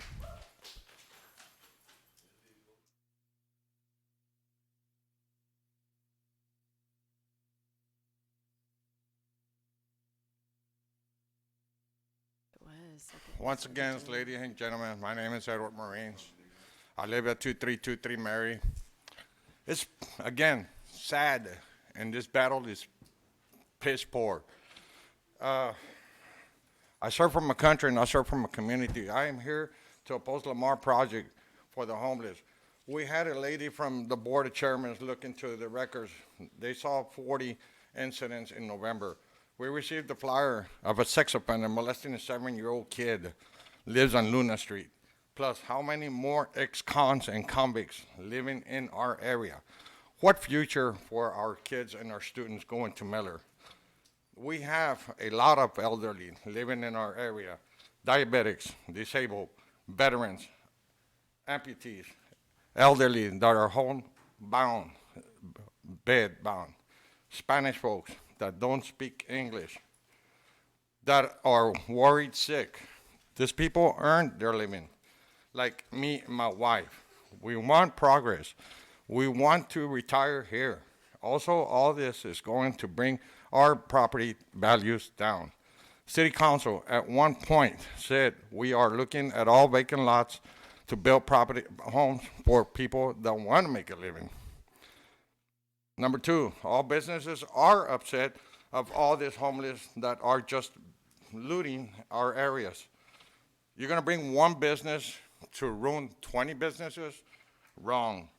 From people about this, not only my community oppose Corpus Christi, residents of Corpus Christi are opposing to this.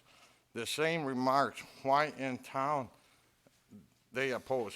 Put them outside or send them back like San Antonio and Houston send them here. Thank you. Thanks for allowing North Beach and Progress, the Harbor Bridge. Now, y'all bringing that in, Sparkling City by the Sea. North Beach is coming to into Crosstown. That's the mouth of the freeway. What happens when people go on vacations? They get off the first exit or the second exit to gather themselves, call a hotel or family members. They're going to see that. Ooh, sparkling city by the sea? I don't think there's a sparkling city by the sea. Homeless, please put these people on the outskirt, 3 miles down Agnes, North PID. We have MHMR convicts, rapists, drugs, houses, prostitutes, presence in our, to this program, not valid. I've been fighting for 38 years. All these things are very sad and visible. Police don't do nothing. I've made about 2,000 calls on all these issues and nothing. Thank you very much. So please, Thank you very much. Thank so you for your please time. don't bring them in. Give us a Merry Christmas and a happy future for our families and children and Oasis County residents. Thank you. All right, thank you, sir. Okay, I showed we had 4 speakers. That was our 4th and final speaker. So at this time, I'm going to close the public comment period. All right, public comment, I'll entertain a motion. Our next item on the agenda is the minutes. We don't have any minutes for last meeting, is that correct? We had 4 speakers, so, I'm sorry, Mayor? We don't have any minutes for last No, meeting. sir, we do not. We don't have any board. Point of committee- order, please. The fourth speaker was actually him. The other guy kind of took his spot and walked up into it.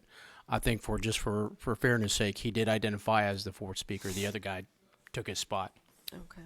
If Knock yourself out, got 3 minutes.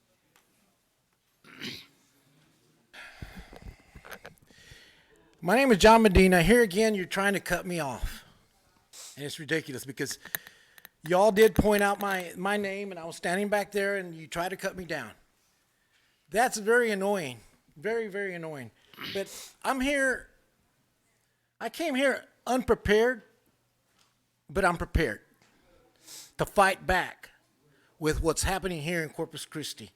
I do not like that y'all are rushing into things, especially the North Beach project's one of them, okay? Y'all are gonna have an island out there with birds, sanctuary and everything, and now you're trying to pass this desalination plant that you have no idea, study after study after study, you've got about $5 million already into it and have nothing to show for it. It's real annoying what's happening with you guys here. You know, I mean, first of all, you get elected and you do nothing for the people. It's very embarrassing what's going on. The citizens here in Corpus Christi, I've been talking to a lot of them, they do not trust very many of you guys. I'm for the desalination plant, but not injecting it back into the bay because you're going to kill our fish. You're going to kill everything that's out there. Find another place to do it. Again, study after study. Why can't you get a college or someone that we don't have to pay that they can do the work for a less amount? Back again, wasteful spending, wasteful spending. And it seems like y'all don't care about the money that the citizens have to pay. A good example was last week. It seems like they twisted your arm. A week before, y'all had nothing. Y'all weren't in cahoots together. And all of a sudden, I don't know what happened, under the table or something. Now it passed. It is terrible. It is a shame what y'all are doing here. Can't even get my road fixed on Mokri. I've been coming for you guys pretty much over a year already on my road. Yeah, take pictures. Take pictures. We'll see what we can do. Nothing. Another thing. Since 1998, our police force has not grown till now, 20 years later. Bunch of killings going on here in Corpus Christi. What are y'all doing now? Priorities are not where they're supposed to be. And y'all ought to be ashamed of yourselves. Get it together. Get it together. Thank you, sir. Okay, so now the public comment period is closed. Thank you. All right. No board and committee appointments? No, sir. All right, well, we got, well, we're supposed to break at 1:30, but let's see if we can get, I don't know, we got the consent agenda. We'll see if you want to get into that, or we pass the ones we can and then maybe take a break and then do that. All right, we got consent agenda. Any items 2 through 34 on the consent agenda? Any council members have any of the 2 through 34 they want to pull for more discussion, or we could entertain a motion for the passage of all of them at one time? Mayor, I'd like to pull number 11, number 28. Hold on just a second. Number 11, you're wanting to pull number 11. Number 28, number 29, Hold on. and number 33. All right, 28, you say? 11, 28, 29, and 33. Okay. Anyone else have any other,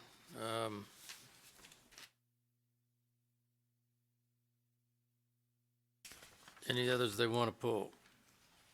Anybody else? All right, then, now help me here on this, when we go through this, make sure I get all my numbers right. But entertain a motion for the passage of items 2, 3, 4, 5, 6, 7, 8, 9, 10, 12, 13, 14, 15, 16, 17, 19, 20, 21, 22, 23, 24, 25, 26, 27, 30, 31, 32, 33, and 30, excuse me, not 33, 32 and 34. Is that correct? Yes, sir. I think you missed 18. Huh? Number 18, Mayor. Okay. 18. And 18. Yes, sir. All right. Anyone have any comment on any of those? Well, I entertain a motion to pass those. Pulled 18. There a motion to pass those? I didn't pull 18. Point of information, who pulled 18? She didn't. She just clarified that 18 was going to. I missed 18, so Oh, I'm okay. putting it in. Sorry. Thank Yes. you. Thank you.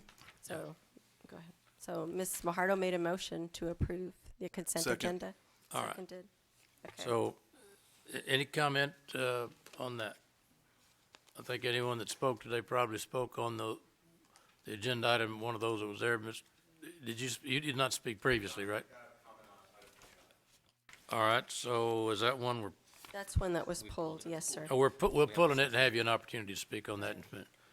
Okay, anyone else that here today that has not spoken on an agenda item that was under consideration at this time? If not, all in favor of the motion, say aye. Aye. Aye. All opposed?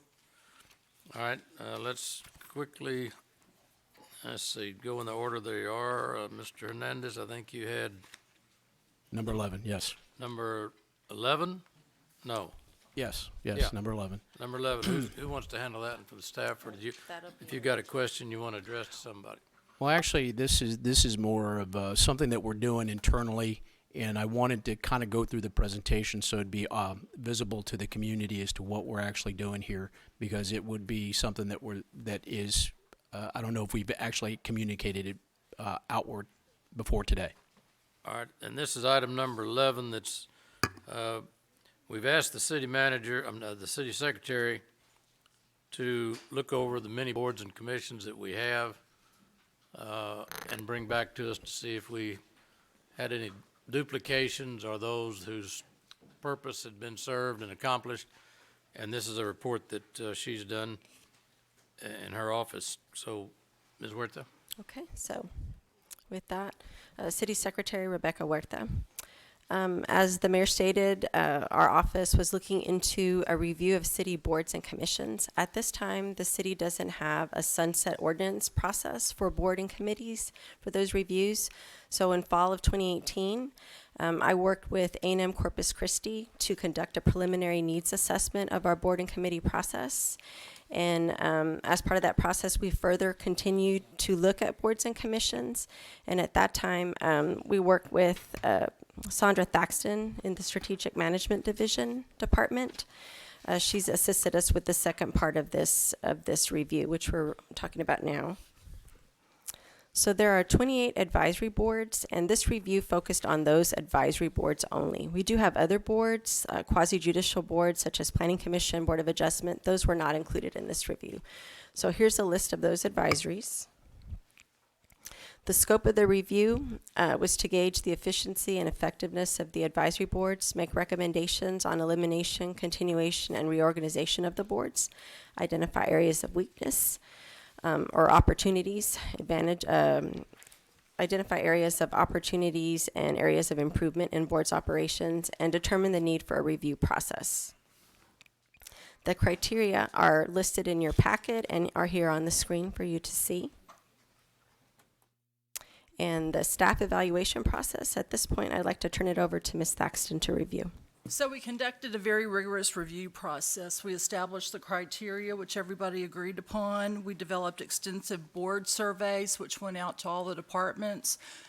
We evaluated those in detail with cross-functional teams of the legal department, the departments themselves, their staff, the city secretary, and the city manager staff. We reevaluated, clarified, and developed preliminary recommendations. Then we reassessed those. Some of the common issues that we found during this assessment was board activity, lack of quorum, duplication of efforts across several of the boards. The board scope was no longer applicable for which it was originally created, and sometimes the mission could be accomplished outside the board structure. Okay, so now we're at the point where City Council is going to be considering our recommendations. So these final recommendations were presented to the council at this time with ordinances that, applicable ordinances. So our recommendation, after the thorough review that we conducted, of the 28 advisory committees, 15 are being recommended for elimination. There would be one new board created. It's actually a merger of two committees, senior committees, the Retired Senior Volunteer Program and the Senior Companion Program. Those would be merged into the Senior Core Advisory Committee. So at the end of the day, it's a total number of 14 advisory boards that are going to be considered. We would also eliminate a subcommittee of the Transportation Advisory Committee. And of note, Parks and Recreation Department alone had 13 advisory committees that were reporting to them, which is quite a few. And at the end of this review, we would have 6 advisory boards remaining, which is more manageable. So this is a list of the boards that we would retain and the new committee, the Senior Core Committee. So I'd like to turn this over to Sandra to discuss. So Mayor and Council, we also made some efforts toward quantifying how much staff time is spent on these boards and commissions. We looked at how much time was spent across the 28 advisory boards, keeping in mind that 3 of them were no longer active, so those numbers weren't included. But staff was spending well over 4,000 hours a year supporting these, the city secretary over 2,000, and even your time we tried to quantify, for a total of over 6,600 hours and almost $200,000 a year in staff support.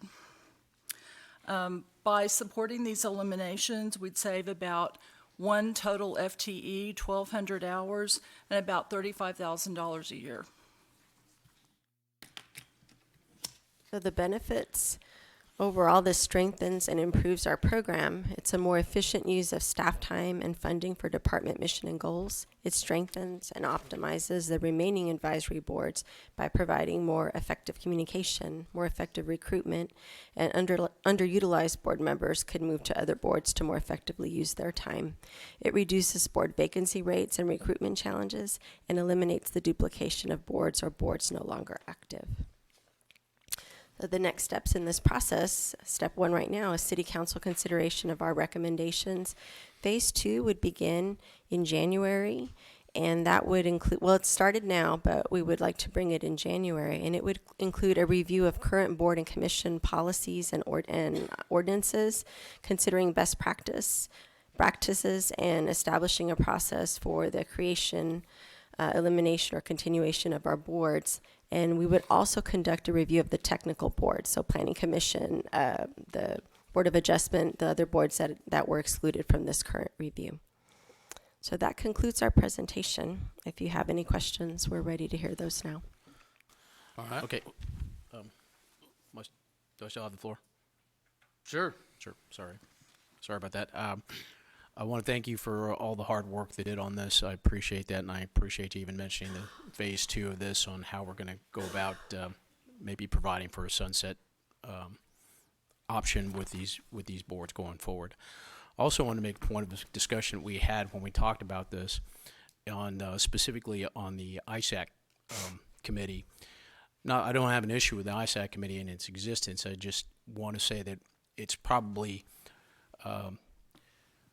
unfair that we don't have other areas of the city that have a strategic aspect to it as well. And whether it be an ad hoc or something along those lines, we should be also look at possibly other areas. I would love to see a Southside Strategic Action Committee being from District 5.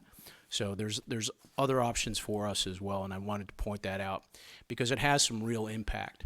The strategic, I want to say the ISAC was instrumental in getting the TERS onto the island, and it has impacted on our Parks and Recreation budget, CIP budget, where nearly half of it is spent on the island, and the other half is for the rest of the city to some extent.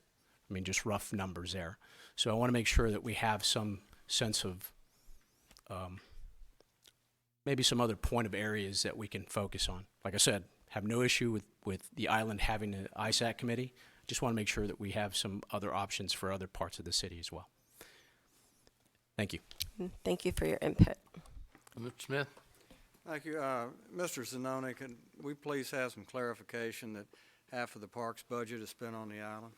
Is that a correct statement? Well, I don't think half the Parks Department budget is, but I don't know if you're referring to the TERS, to the... No, the CIP budget for this year, roughly half of it is for projects on Packery Channel in those areas on the island. Yeah, I can't confirm that, Councilman, at this point, Councilman Smith, but yeah. Okay, and you may be referring to the reconstruction of the Packery Channel jetties that will be reimbursed through the federal government, FEMA. So I don't want people out there thinking that half the money's going to Padre Island, the parks with it. So that money will be reimbursed, and that was a major item. We've got, I think, $28 million in the parks budget, and the island doesn't get a very big share of that one, nor Flower Bluff. Okay, well, thank you for your study on the boards and commissions. We'll save a little money and hopefully increase the Save some efficiency time. of the folks that are on our boards and commissions and the staffs that have to deal with them on a regular basis. They do a good job. They just give them a little breathing room here, I think. Right. So, Mr. Roy? I wanted to say thank you also. I thought it was really great working together with both of you and seeing that we could cut down some of the, I don't want to call it waste, but just definitely make it more efficient in terms of our approach. And I think this is something that, how often do we plan on doing this? A review, that's what we're going to be talking about in phase 2 with In phase 2. the set process that we want to use and at what frequency we'll do that. Again, thank you for your time. I think it was time well spent. Thank you. Thank you very much. Thank you to Ms. Thaxton, definitely. Mr. Smith? Okay, Mr. Garza? Your efforts on this particular board consolidation. I think that as long as we take and the recommendations of the boards are forwarded to the council, I think the efforts that they make will be good for the community. All right, so thank you very much for your efforts. Thank you. All right. There's no action required on that, is there? Do we? Yes, sir. This is an action item. It would be the second reading of this ordinance. Move to approve. Second. All right, there's a motion and 8 seconds. to have it passed. All in favor, say aye. Aye. All right, all opposed? All right. Then that gets us over to item 28. Do we want to, we don't have a executive session scheduled for the lunch, do we? There's no executive session for lunch. All right.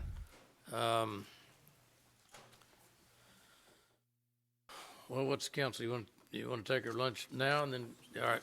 Yeah, we've been here, well, we actually started at 9:30 this morning, I think, with just a short break. So let's take our, we don't have an executive session, so I'd say probably 10 after 2, give us 30 minutes, and that'd give you a chance to stretch your legs and take a deep breath and wish Ken happy birthday and all that good stuff. And we'll recess until 2:10.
If we could, we'll call the meeting back to order, and we thank you for your patience. Item 28, somebody wanted the resolution decertifying, and is the gentleman that spoke earlier today on item 28, the Lamar, is he here? No? Maybe I misunderstood him. But anyway, who's going to explain this to us as what we're doing here on item 28? I'll do the best that I can. I have a presentation here. If it's loaded.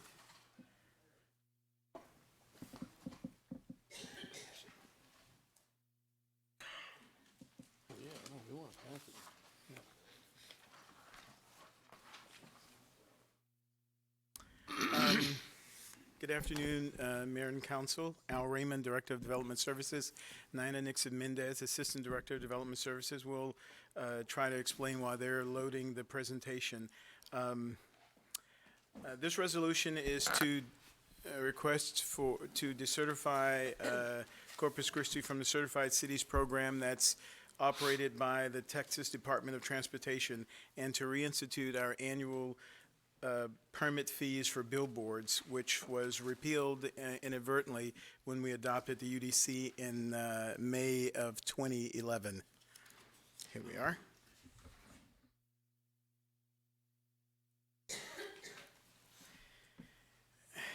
May 1972, the city of Corpus Christi entered into an agreement with TxDOT for the control of outdoor advertising in areas adjacent to interstate highways and right-of-ways to enforce the Highway Beautification Act. This agreement authorized the city to permit and enforce billboard signs in accordance with state and federal regulations and standards. Of course, the Federal Highway Administration could withhold 10% of the state's federal aid if these cities did not comply. Most of the commercial signs that exist in our area have existed there for several decades on regulated highways and primary systems. Based on a customer complaint, earlier this year in 2019, TxDOT did an audit of Corpus Christi. That audit was complete, and TxDOT forwarded to us in May of 2019 their findings. And their findings showed that we did have non-compliant signs along some of those primary highways and systems.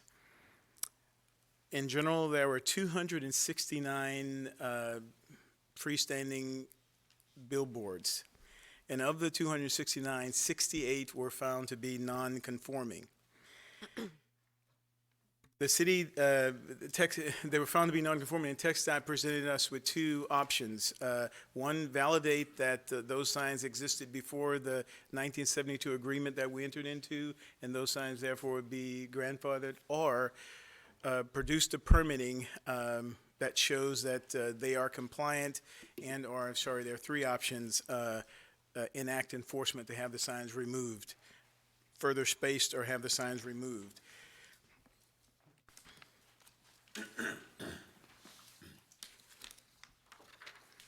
The city took on several projects at that time. One, we reached out, we looked into our historical data to find permits, historical information that would identify that these signs, good, bad, or indifferent.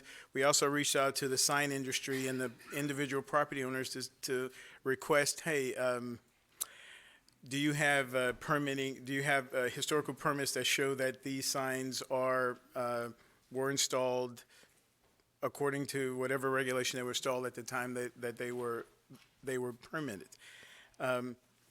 What we got back was insufficient information from the individual landowners, insufficient information from the sign companies.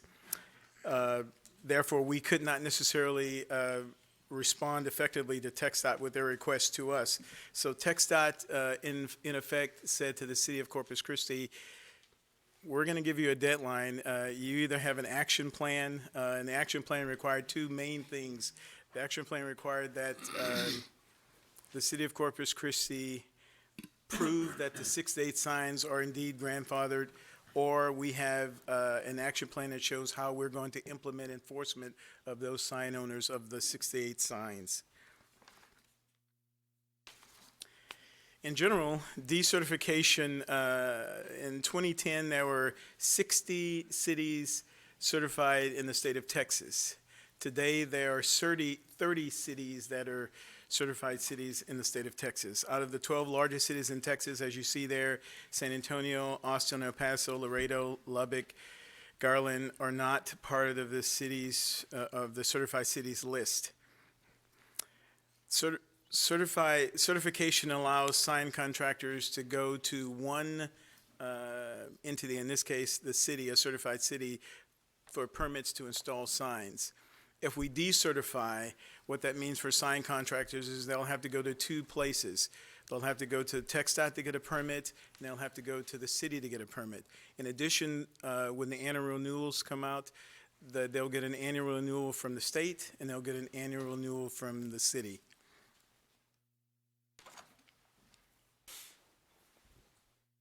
TxDOT may decertify a city, or a city may request decertification. Corpus Christi may voluntarily relinquish certification, our certification city status, and return full responsibility, as you see here, to TxDOT for concerning all commercial signs located on their highways. The advantage to that, especially the decertification, that TxDOT just has a better enforcement program than us, is the district courts versus the city's municipal courts. And I think they could probably bring the city back into compliance a lot quicker than we could. Additionally, their staff is probably more experienced at dealing with the sign companies and can also facilitate quicker compliance. This resolution has 2 parts. The first part I talked about was really decertification. The second part is reestablishing the annual renewal fees for billboard signs as per UDC 7.5.24. Currently, the annual renewal fees were established in 2006. However, as I said, with the adoption of the UDC in 2011, we inadvertently repealed the annual billboard renewal fees. Who knows why? The fees were never really established with a resolution per the UDC, and that's why we're requesting a reestablishment of the fees today, which supports, as you see there, periodic inspections to show that the signs are in compliance with city codes. Overall, and you may ask, we have not changed the fees since 2006, so our annual collection of the annual renewal fees are about $15,000 annually. Staff recommends approval of this resolution to 1, decertify the city of Corpus Christi under the Texas Highway Beautification Act, and 2, to reestablish annual permit renewal fees for our billboard signs. I stand by for any questions. All right, Mr. Hernandez? Okay.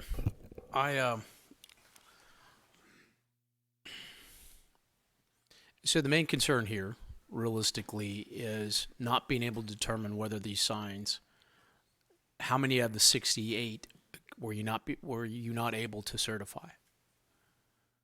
It was 269, and of the 269, 68, we cannot find information that says, yeah, this sign was permitted this day, so forth and so on.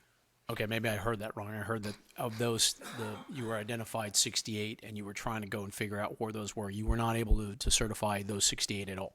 That's correct. And this is just the distance between signs. I mean, are we talking like the large billboard signs that are along the highway? It's a mixture of both. It's whether they're large or small. And it is a distance problem, a distance issue, which that it's not necessarily we're saying it. When we got the audit back, we went to the sign companies and the landowners and said, hey, this is what TxDOT has said to us. And many of them, as the gentleman who stood here and said, I think their audit is flawed. But as I said to him, well, that argument you'll have to make with the state, not necessarily with us. So it is a distance issue. Okay, and I'm assuming if we decertify, we won't be getting Jack Gordy coming to us every week or all the time? I don't know the individual, so I couldn't comment on that. I thought But Probably not a guarantee, but. okay, thank you. We heard the guy speak from Lamar Sign Company. I'm not sure if Cooper has reached out to you or not. We met with, this week, and I think a few weeks ago, we met with both. We called them in for this, to try to preempt this, to say, hey, look, can we, before we even got to this point, but I need you to know, which it doesn't say on the, in the presentation, is that in the process of working with the sign companies and the landowners, TxDOT came back to us and said, hey, look, you have to have this action plan by December 1st, or we're going to decertify you. And I said, well, okay, well, we negotiated with them to get more time, and they extended the time to February 1st. So no matter what we do, if we cannot produce information on the 6 to 8 signs that were listed in their audit as being non-compliant, then they will probably decertify us anyway. And I figured it would be better if we do that ourselves rather than being unceremoniously kicked out, so to speak. We can always, if we want to, we can always go back for certification. I don't know why we would do that, but we can always do that. But right now, it's just they have a better and a bigger, stronger enforcement arm, and when we do that for them, we don't even get fees, or we just do it because it's the great thing to do. We're nice guys. We're nice guys, yes. Okay, thank you. All right, Mr. Gardy. Thank you, Mayor. Mr. Raymond, if we only generate $15,000 a year in fees, and we're looking at putting it back, but we're saying the state has a better way to enforce and everything, what are we actually giving them for $15,000? Plus, can we staff a person that administer collecting up a fee for less than the $15,000 that we're going to? We can't, and that's a great point. It's I hate to say it's all about resources, but in the end, it's all about resources, Yes, right? yeah. And the TxDOT wasn't necessarily willing to say, okay, I understand. Let me give you more time. They have to move at the pace they move at. We do as well. So, as I read in here, our fees have not been updated since 2006. But if you look at some of the other cities like Austin or San Antonio or any of the other bigger cities, their annual renewal fees are just tremendously more than ours. Like, for example, the largest billboard we have here, we would allow here, is like 807 square feet. We multiply that times our rate here, and our rate is only 5 cents a square foot, which gets you at about $41 almost, plus $40 for as an administrative fee. So it's $80 a year. That's hardly, and even if we send an inspector out there, we don't recover that in costs. So it costs us more to do it than it's worth, really. So it's a tough decision, but. What's the downside of not charging a fee and us not basically doing any enforcement? If we can't collect at city municipal court, or we. Well, have keep in mind, we would still charge the fee, right? Because if it's within our city limits, a sign company or a landowner who wants to put up a billboard, they would have to go to TxDOT to get a permit fee, and they would have to come to Corpus Christi to get a permit fee. That's for a new sign. That's for a new sign, right? So what's the value that we give them, and what's the amount of work it takes us on existing signs if you're looking for an annual fee? In theory, we're supposed to do an annual inspection, which today is my 3rd month, so I can't really say if we do that or not, but that's. Probably not. We do an annual inspection, and hopefully we document the sign and say it's in great shape, those kind of things, and record it on a ledger that week. And then if someone ever say, hey, when's the last time you inspected that sign? Because in theory, that's what the renewal fee is for someone to go out and say, oh yeah, let me look at the sign. It is 800 square feet. It does have lights, whatever. And so that's what we should be doing. Okay. Right now, you've got it all in one particular option right now. You're actually talking about still re-implementing the annual fee, right? Yes. Well, I'm sorry, because they have been. They have been paying it. Unfortunately, Councilman, yes, people have been paying it, but we didn't have We didn't have an ordinance enabling to it. support it, Yeah. right? If we were ever challenged on it. We've been collecting it, but we didn't have an ordinance to marry with it. Okay, so it's already there. I mean, it's just. Yes. we have on Al Raymond's short-term plan to evaluate billboards in general. The community really hasn't talked about them. Do we want to have some additional regulation when it comes to billboards, and as well as the fee. We need to look at the fee. It hasn't been changed. He's going to come back with some Unified Development Code changes, and when he does, we'll look at the fee adjustment so that we can have sufficient funds to cover those inspections that should take place annually. Weren't there some recommendations by the sign committee, yes, I think it was, we had a sign committee of the UDC that made some recommendations Did we? in the original adoption of the UDC. Yeah, I'm unaware of that. But the UDC essentially provides that council through resolution can set a fee. And that's the provision in the UDC. So that's why we're here today, to come forward with that proposed fee via resolution. Mr. Wright?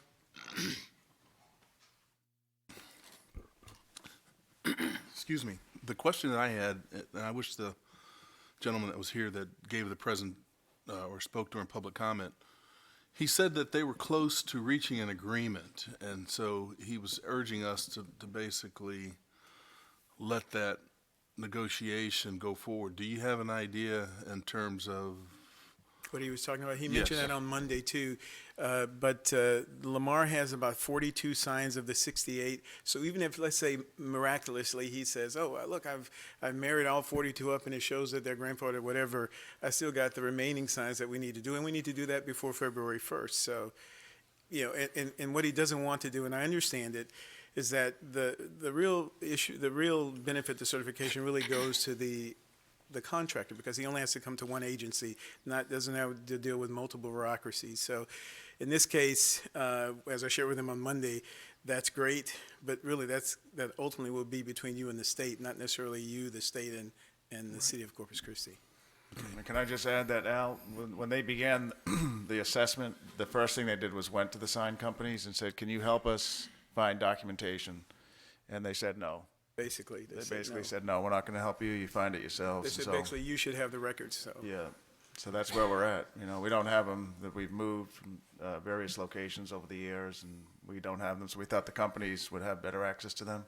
They told us to take a hike, so, yeah. All right. We've heard that lately, huh? But not on the public right of way, that's. Okay, Ms. Bartho? Just a quick question. Mr. Raymond, are there two sign companies in town? Help me, it was. Lamar and Cooper. Lamar and Cooper, okay, that's what I thought. Thank you. All right, entertain a motion then, passage of item number 28. Is there any public comment? Seeing none, entertain a motion on item 28. Who pulled it? Make a motion to pass? I'll make a motion to pass item number 28. Is there a second? Second. All in favor, say aye. Aye. All opposed? Okay. Item 29 is a resolution authorizing the submission of an application to the Texas Commission on Environmental Quality for La Quinta Channel and Inner Harbor water rights diversion and discharge permits necessary for the development of 2 seawater desalination plants, and authorizing payment of permit fees in the total of not to exceed $450,000. Before staff comes to make a presentation, I think the media asked me the question, what do you think about this agenda item? And I think my response was, this really could determine the future of Corpus Christi. Because if we don't have water, we don't grow, and we can't provide for all of our customers. As you know, many of you don't know, maybe you do, the city of Corpus Christi is the regional water supplier for plus or minus 500,000 people, individuals, commercial, and industrial. There were some things that were stated today during the public comment period that are real interesting, but they're not fact-based. This is for all water customers. It's not for industry in particular. This is going to be a potable water supply.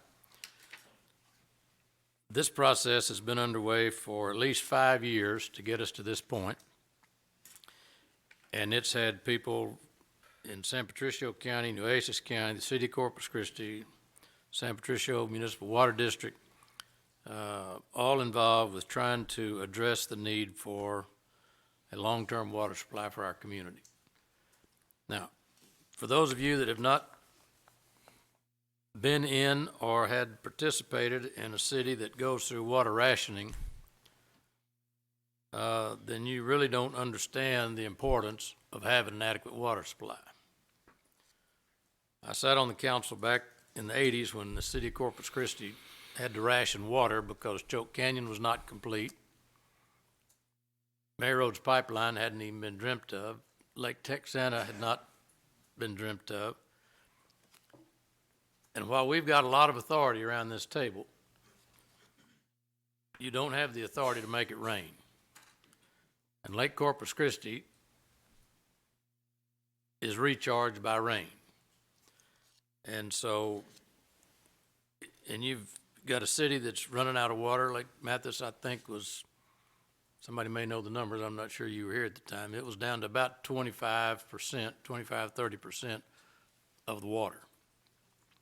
You could almost have a religious experience by walking across the lake. There just wasn't much water in it. And a storm came across Mexico and California, stopped over the watershed, rained for 4 or 5 days, and Lake Corpus Christi filled up. Choke Canyon was about 95% complete, and it filled up. Original projections were it was going to take 20 years to fill up on the flow of the Frio River. It filled up in about 10 days. And our drought problems were over for then. But as you know, it rains sometimes and sometimes it doesn't. And Hayden Head, for those of you that don't remember Hayden Head, he was a wonderful gentleman, local attorney, smart. He headed up the Water Advisory Committee, how we get out of the drought. And they went through several months trying to figure out how to solve the problem, and they came up with all kinds of things. We drilled water wells, we did everything. And their final report was, and he got up, Mayor Luther Jones was the mayor, and I was on the council. And he said, Mayor, this is a report from your Water Advisory Committee. I can tell you that it's going to rain. And there was a long pause, and if you know lawyers, when they pause, that doesn't mean what's coming next is good. He said, I can tell you it's going to rain. I just can't tell you when. And I made a vow then, if I'm ever around in the community as a resident or anything else to help address a water supply issue, then I'm going to do it, because that's the worst time of my public service life, is being forced in a position where you don't have absolutely any control over the outcome. And compliments to Ed Martin, who was the city manager, and I'm giving you too much history, but this is not something that just happened overnight. This has been thought out a whole lot more than anybody gives credit to the folks who thought it out. Ed Martin recommended that we buy the water rights up at Lake Texana.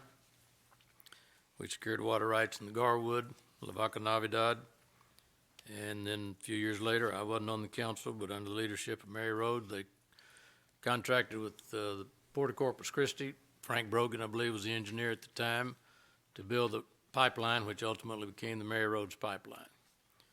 And so that secured our water supply, but as we continue to grow, we're planning for the next 40, 50, 75, 100 years. So I want to commend the people that have spent the time, energy, and effort to bring us to this point. This is probably the most public point that we've been in this whole pursuit over the last 5 years. And so I don't think there's really an appreciation on the part of the public of how much work's gone into getting us to this point.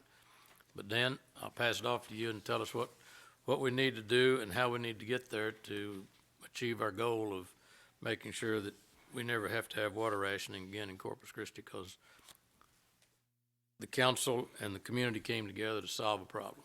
And they're dealing with this issue all over the state of Texas. We just happen to be in the lead, I think a long way in the lead in most communities.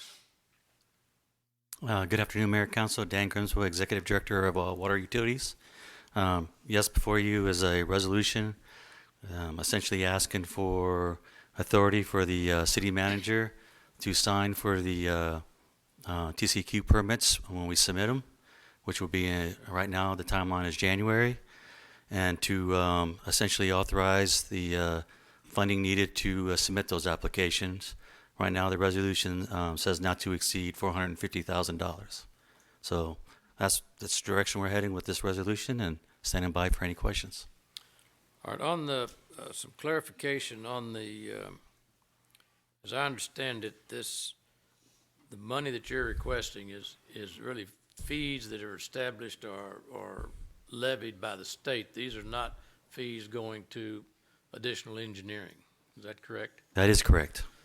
So the contract that we have with Freeze and Nichols, it got us to the permitting application step, or which included the fee in there, or it just got us to that, and then when the fees are applied, this is for the additional money. Tell us where. So Freeze and Nichols' contract was to help submit permits for that they are administratively complete. If they go into other circumstances, then that kind of changes the game. But they were assigned per that original contract to help the city get the permits until they're administratively complete. The fees that we're requesting in the resolution are strictly for fees that TCEQ requires for us to submit the application. I don't know what a license costs these days, but if you want to go get your driver's license, you pay $50 or whatever it is. In this case, we have to pay $1 an acre foot for a water right to be diverted. And so that's what TCEQ is charging in the application according to the worksheet that we have to fill out for the application. Okay. So that wouldn't, but that was not covered in the contract with Freeze and Nichols. These are fees that are added to make that process continue on. These are fees to TCEQ to evaluate the applications. Okay. All right. Mr. Garza. I remember when we came up and we signed the $2.5 million proposal from Freeze and Nichols, which incidentally was going to take all the money we borrowed from the SWIFT funds. I specifically asked, does that include all the permitting fees? And I was told, yes. That was the answer by staff. And I mean, I can go and play the tapes, and I can ask for the minutes from that meeting, but that's what I recall. So I guess there could have been a miscommunication in words. That was the cost for Freeze and Nichols was all the costs associated with making the fee or making the permits for the submission to be administratively complete. Okay. Not for them to pay for the. Say again. There's a big difference between applications and permits. The permit, the application is the permit. It's the same as any one of the other, like the port submitting. They'll have to submit theirs as well for the amount of water diversion. They themselves will have to pay an application fee to TCEQ to submit that permit to be evaluated. Can we get some kind of a summary or summary of what the 2.5 actually paid? Well, 2.75, I'm sorry. The actual contract that was agreed on from the council was actually $2 million of the 2.7, okay. And we can provide a breakdown of what that contract consisted of. Yes, sir. Okay, yeah, I'd like to see that. Yes, sir. Thank you. Okay, Mr. Hernandez. Thank you. Actually, I appreciate the time we took on Thursday to kind of talk about this, and thank you for changing it from professional services to permits. And that was a good catch. We talked with finance, and that was the correct path to take it on. Yes, sir. Okay. So after our conversation, I said, well, let me just go back and look at this. And I went to, and I thank you for providing me with that worksheet with what it costs. And I looked at the reference in terms of the actual, where the permit application referenced the instructions on it. I went to the instructions, and it said that, and this is on page 34 of that instruction, it says a maximum use fee may apply. See the reference number of TAC 295.134. One use of state water under the permit from the commission shall not exceed $50,000. And it says a fee for each, and additional ones on top of that for making changes is $10,000. Right. Okay, so looking at the water rights you're asking for 2 water rights, right? For La Quinta and for the inner Harbor Ship inner Channel. harbor, right? Yep. Ship channel. And then you're also asking for discharge permits, which I didn't find, but I made a reference to the port, and they paid like $1,200 per each one of those. So, and then you had recording fees of like $14, and then you also had some other fees associated with that. But even with that, I only came up to a total of about $120,000. So I spoke with legal, and we're going to confirm this with TCQ, that reference that you reference is for one use only. We're asking for water rights from now until eternity. This would be an example for a one-use time only. So when we discussed it with legal, that wasn't for water rights forever. That was water rights for one time. Right. This as I understand this is an annual. Right, and so Right, it would be, annual, so we're reading it as whatever the circumstances was, it would be a one-time situation. Now, in that same instruction on 295.136, return of fees, it basically says in there that if for some reason we overpaid, or for some reason the diversion amount wasn't going to be what we thought it would be, we were too conservative in our calculations, we would get all that money back other than the initial filing fee. So if there was a difference in costs, and then we're going to work with TCQ on that to determine whether or not how that rule reads or not, we'll move forward. But in the long and short of it, at the end of the day, we're not going to exceed the $450,000. But depending on what we discuss with the TCQ and their lawyers, per their own instructions, we'll get any funds back that were not going to be used. Okay, so why not just ask for that at a later date instead of, I mean, you're basically asking for 3 times of what it says in the instruction. And when I say the 50,000 per one use per water rights, right? We're talking on an annual basis, right? We're asking the acreage fee would be for every annual. For every the annual one basis. use So you're would looking, be, how we read it would be, in 1 year, for 1 year maybe, you would use a certain amount of water, and then after that, you're done. You wouldn't get it year after year after year like we're going to do. So are you saying we have to pay the $50,000 for No. every year? No, it's a one-time fee, and when we did the calculation sheet, it was about $100K for the inner harbor, and about $200K for the La Quinta. Okay, so that brings me to my second question. Yes, in sir. the ordinance, you are asking for, in the inner harbor, 4 times as much as what we're asking for in terms of what we're wanting to build here, up to a 20 million gallon a day plant. Is that, sorry, the initial one was 10 million, expandable to 20. Is that correct? But we're asking for 80. For water water right rights. diversion, because of the how a reverse osmosis plant work. Right. It's basically a 2-to-1, so it's kind of a rule of thumb, but or 40%. So if you're going to produce 30 million gallons per day, you essentially need 75 million gallons per day in order to be diverted into the plant. We're asking for 83, and there's some operational So you're needs saying within the plant. You're asking for double, basically. We're asking for what the plant capacity could be obtained. And then we would not have to go back. Is that different from the 20,000 that was put in the presentation that we received here at City Council?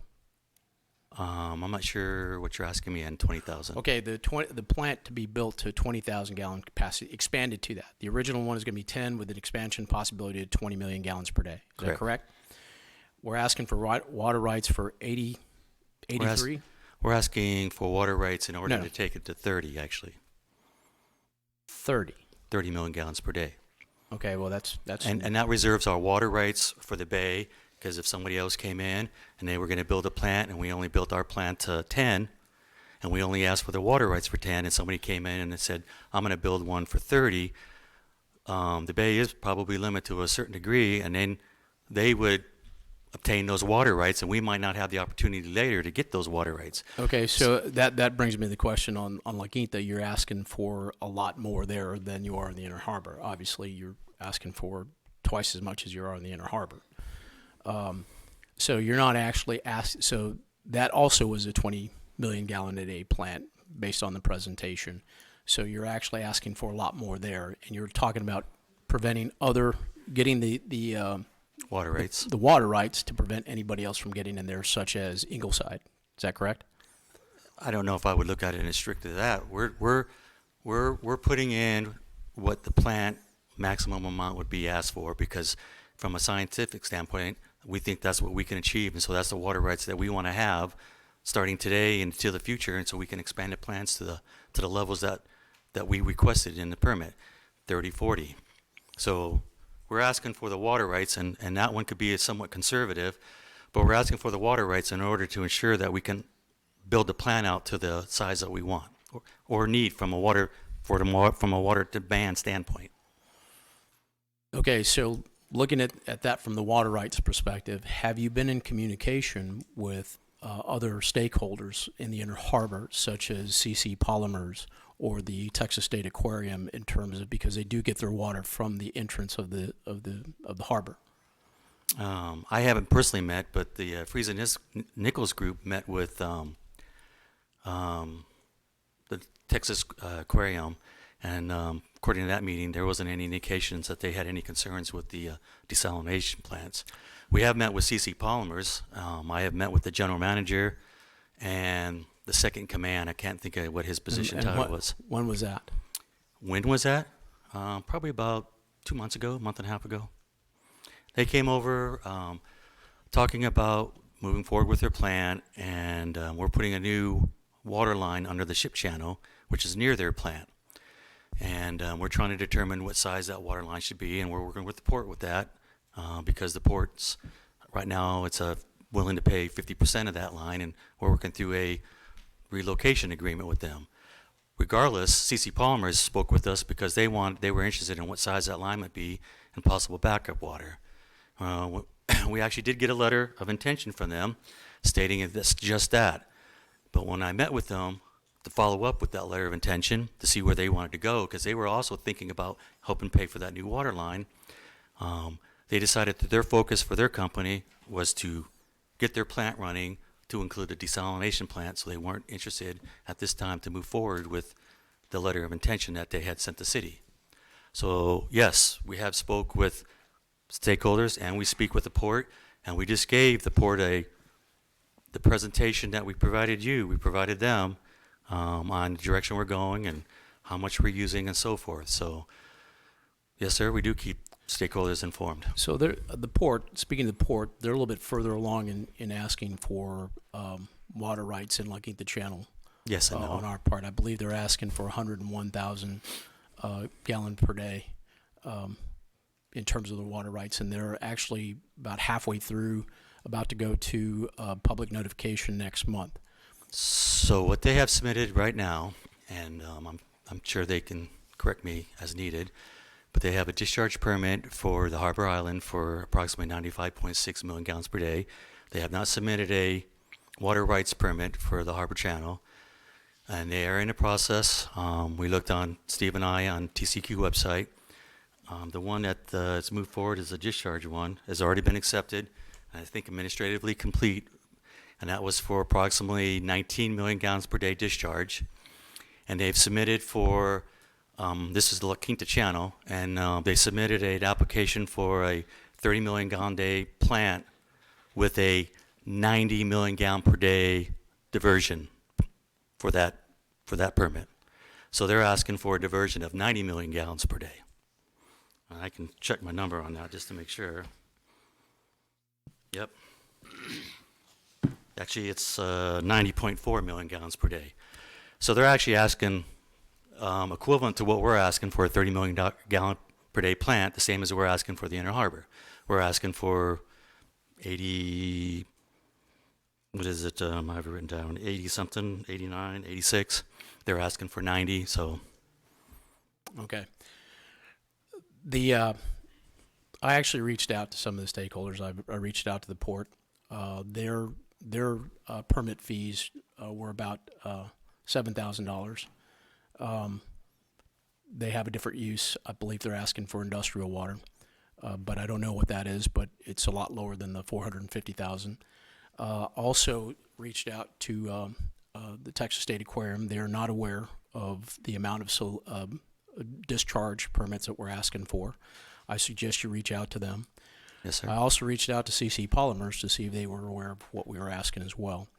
I recommend that you go back and talk to these stakeholders about what we're doing, because I don't want, if we're going to get these permits, it costs us more in time, delays, and money if they're contested. And it's better to address these things up in front as opposed to get them on the backside. And just from my initial go through, I don't think we're doing quite the job we need to in terms of getting talking to those stakeholders. Okay. Also, in my conversations with CC Polymers, I asked them about their plant and where they were in terms of what they were going to be using it, how much it cost them to actually build that plant. And their rough cost was around $50 million, which is a third of what we are proposing for the same size plant for the initial plant of 10 million gallons. I think they're a little bit below that, about 9.4, 9.5. And so I'm a little concerned that and I've mentioned this before, that it costs us 3 times as much to build something as it does for a private company to do it. And they've kind of solidified my thought process. So I'm a little disheartened when you say 3 times every time we say that, because we have a study, a comparison study, that wasn't even done by us.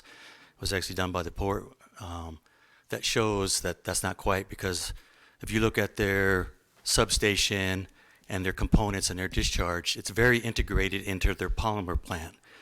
And when they look at their capital cost for that plant, they're looking at not the whole thing as if they were building it as an independent. They're looking at it as if they were building it as part of the plant. And the control panels and other things are very integrated in that. And there was a study done that showed that comparison, that tried to show apples to apples, vice apples to oranges. So I'm not sure in that particular case is a fair stance. Even if it was 100 million, it would still be significantly less than what we're projecting. Just from that perspective, okay.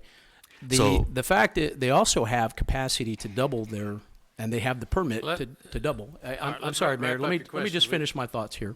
Please do. Have we entertained, communicating with them to purchase water from them if they double their capacity so we can get water availability sooner? Yes, during that meeting when I talked to the general manager, they were interested in doing that. And they could be interested in selling it to the port because they're on that side of the channel, which wouldn't have to be back through our line. And so that was a discussion we did have with them. Some of the costs that they could say that they saved on there is location. They're right next to the harbor. Most of the plants we're building are further away from the harbor. Their transmission line is directly into their plant, 100 feet. Well, we don't have that. Their power was right there because they're building the power plant. There's huge cost savings when you have to bring in power and transmission lines associated with the plant. They're right next to the harbor. Their transmission lines are right next to the plant. The power was being brought in for the plant. They tapped off it.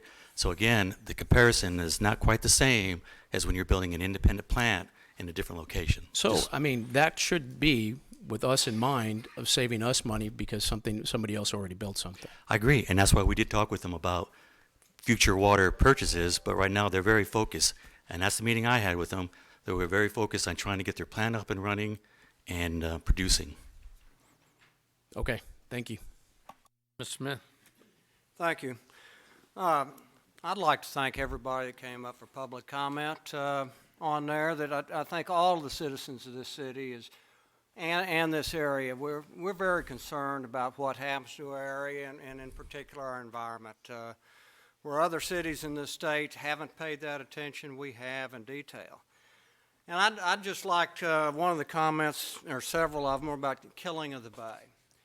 And an article, this is referenced on the Padre Island National Seashore website with it, and it references an article in the Corpus Christi Caller-Times on July 19, 2001 by the late Dr. West Tunnell.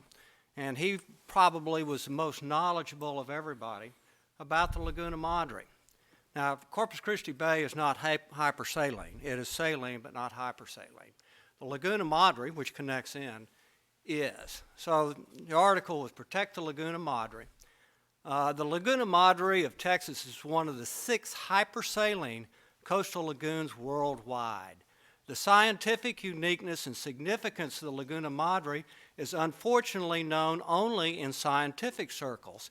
Because of its remoteness and because it's protected along 70% of the shoreline, there is not yet broad public awareness of the international significance of this unique and valuable ecosystem. Well-known Laguna Madre characteristics or natural treasures include its hypersalinity, most studied and most often referenced hypersaline lagoon in the world.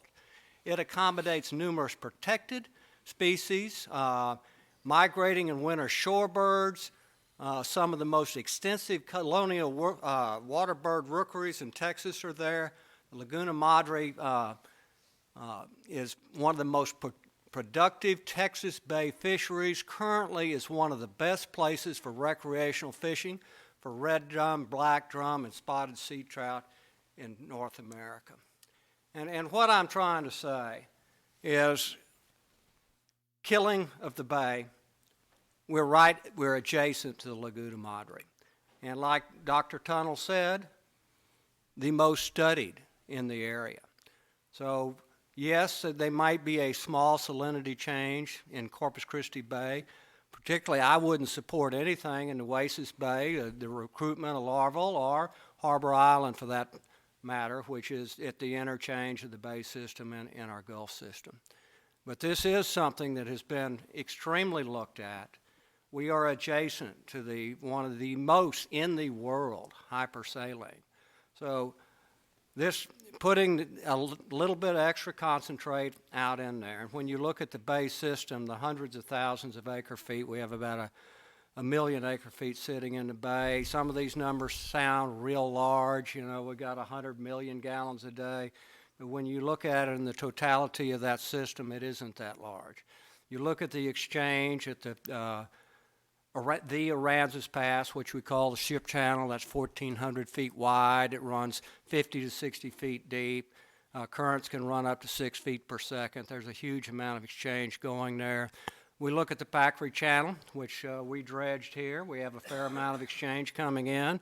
About 2/3 of that time, that's water flowing in from the Gulf, and it exits out the Aransas Pass. So there is circulation. It is a closed bay system, but there is a significant amount of circulation in that bay system.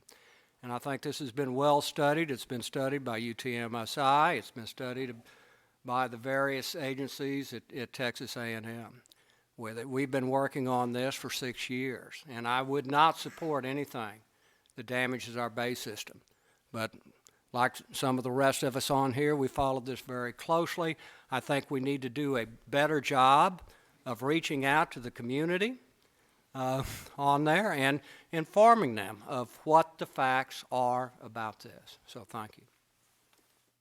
Any other comments? All right.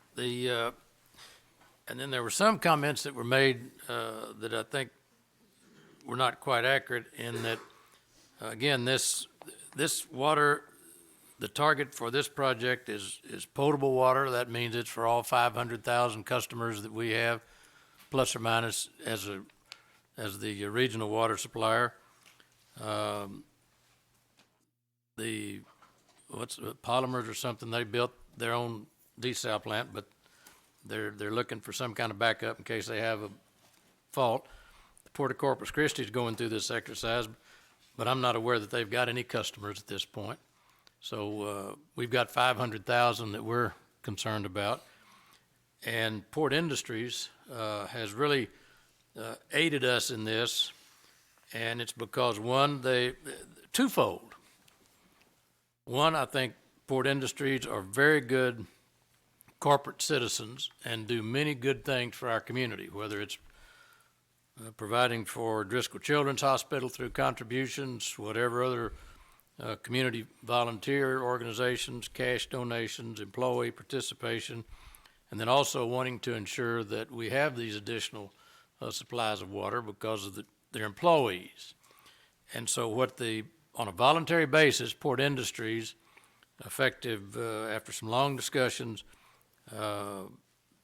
voluntarily allowed an assessment to go on their monthly water bill of an additional 25 cents per 1,000 gallons per month to go into a fund to offset the cost or to address the cost for future water supplies or to pay for the debt service if we have to borrow some money so that it doesn't go against the taxpayer or the ratepayer in terms of the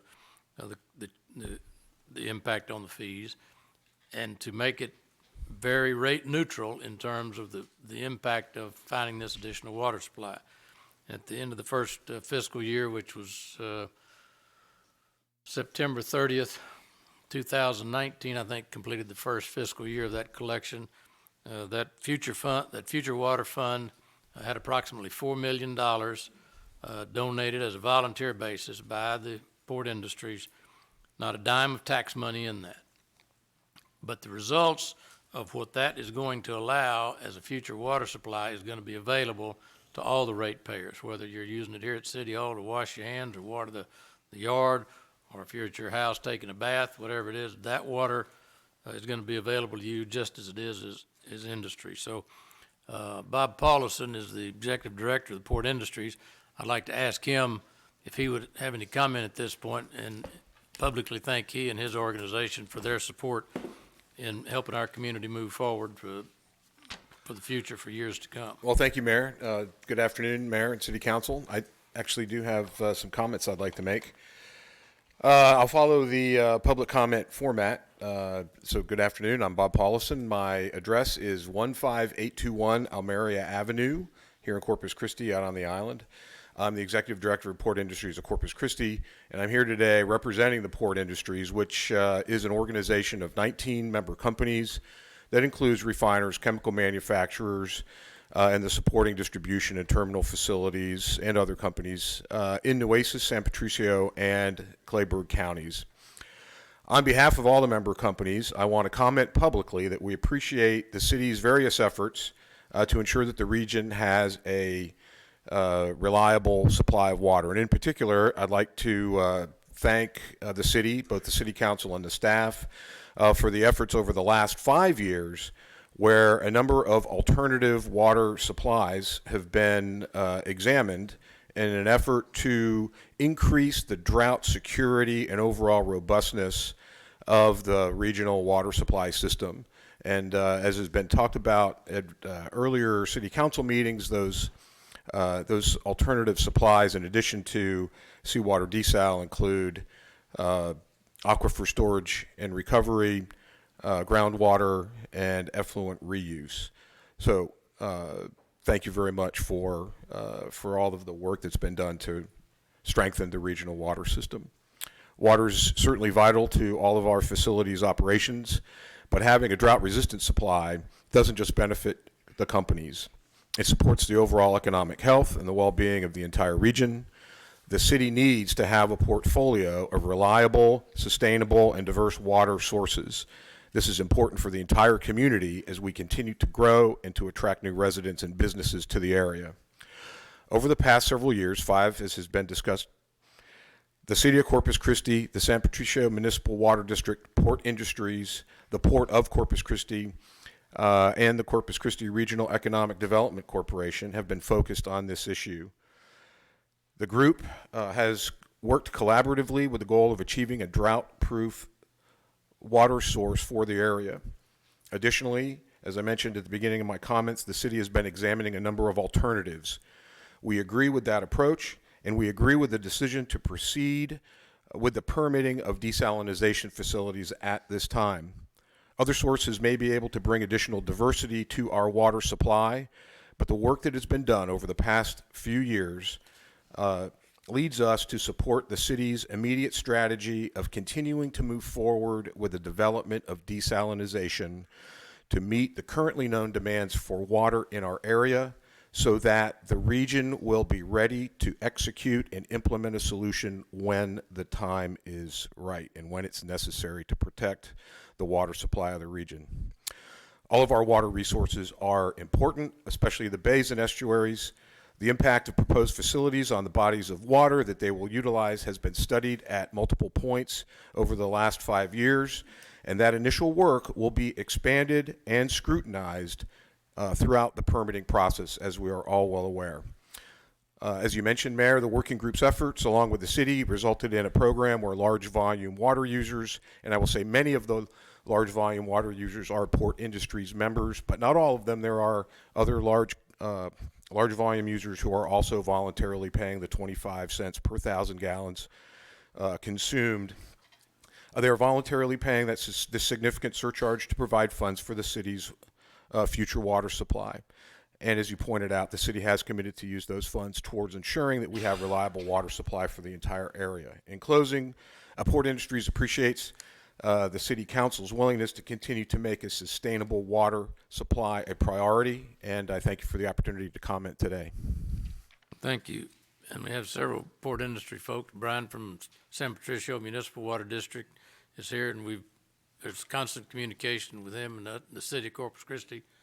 And so we're trying to do everything we can the right way to protect the future water supply and to be very sensitive and protective of the environment. We have no interest in damaging what we work all day for to get home so we can go fishing or hunting or doing what we want to do. So there's no interest whatsoever to do any kind of damage. It's to protect it for everyone. And just a little side note, we're talking about, they're concerned about the hypersaline. When we went up to visit with the EPA in Washington about the issue we're dealing with them, they were talking about, this hypersaline, very salty, the fish can't survive, and they're just concerned, the EPA folks were. I said, well, let me show you a picture that my son just sent me. They're down there fishing in the land cut, super hypersaline area, and I showed them of a redfish about like this, and they said, oh my gosh. And I said, that's just a baby. And so I said, come on down if you want to see some good fish. And but anyway, fish are pretty adaptive animals, and so thank you for coming. And but anyway, we're doing everything we can to protect the environment and move forward and protect our community for years to come. So, any other comment, Mr. Hernandez? Or is that light from long? No. No? All right, I just want to say here that I am for desal, but I want to make sure we do it the right way and at the most cost-efficient way we can.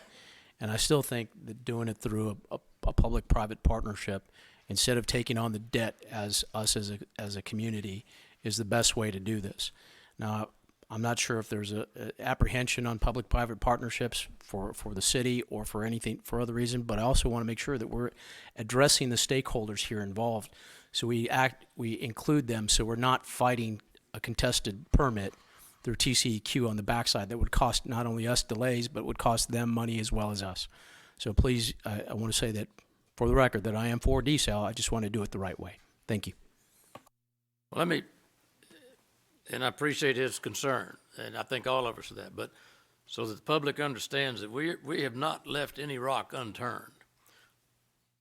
At the initial phase, not the first 5 years, but when I got on the council some time ago, the city of San Antonio had entered into a contract to do some desal, because at one time, for those of you that understand San Antonio, they were, I believe I'm correct, historically had been 100% dependent upon the Edwards Aquifer.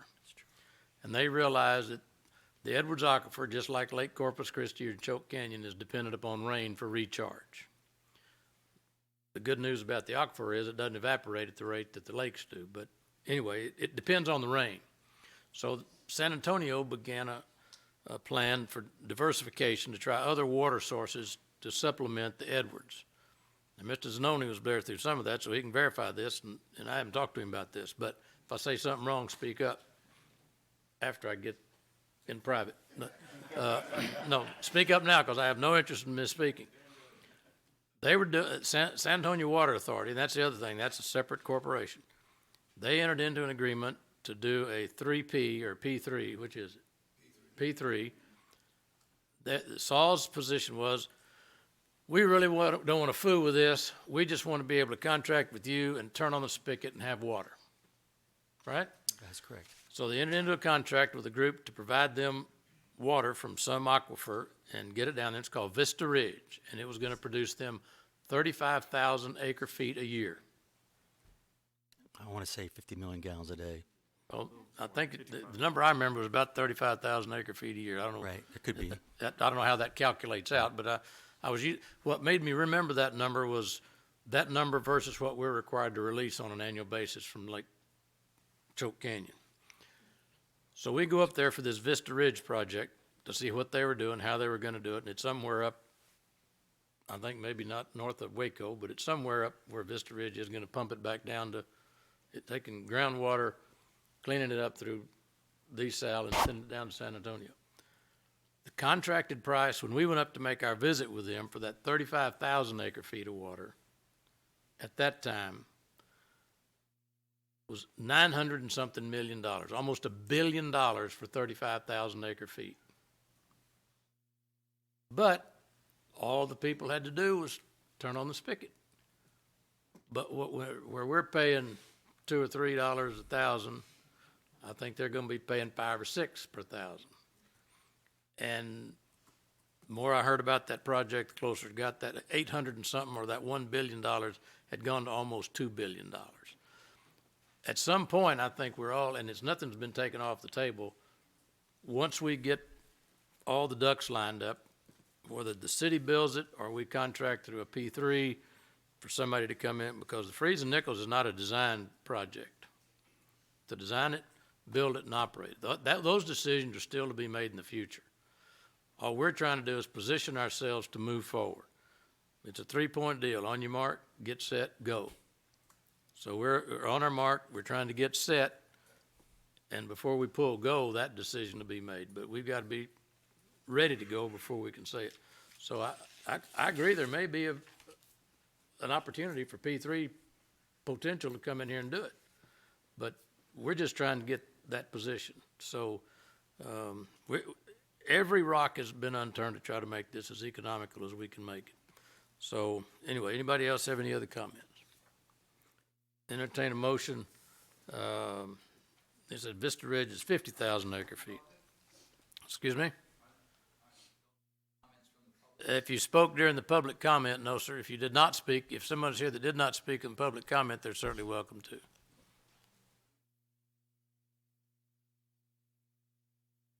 Seeing no public comment then, anybody make a motion on item number 29? I'll second. Is there any other discussion on the council? Ms. Worthy, would you like to call the roll? On Yes, item sir. 29, there's a motion and a second. For passage of resolution number 29, Mayor McComb. Aye. Councilmember Smith. Aye. Barrera. Aye. Garza. No. Guajardo. Hernandez. No. Hunter. Aye. Molina. Aye. And Roy. Aye. The resolution passes. All right. Well, thank you very much. And thank Port Industry folks and thank the public for being here today. And, all right. We'll, where are we here?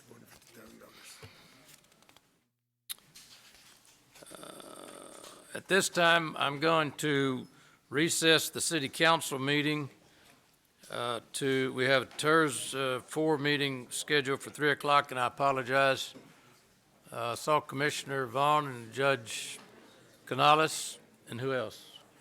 Tom, or did I see Tom come in somewhere? Tom's here, isn't he? Yeah, Tom's. I didn't see it. Okay. Anyway, going to recess the city council meeting at this time so that the tax and reinvestment zone number 4 meeting can be held. So the city council is in recess. You want to come over here and do that? Huh? Oh, this? NASA just became the 6th branch of the U.S. military today. Huh?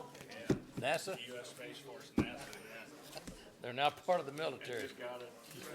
Uh-oh. Those astronauts are going to start carrying Tommy guns. Lasers. Lasers. Laser guns. Yeah. Yeah. Uh-oh. Darth Vader is alive and well.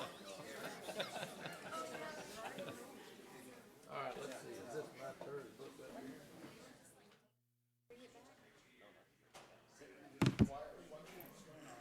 What's that? Yeah, she said to push that, but I don't remember what she said. And then I go back. Space Force is the name.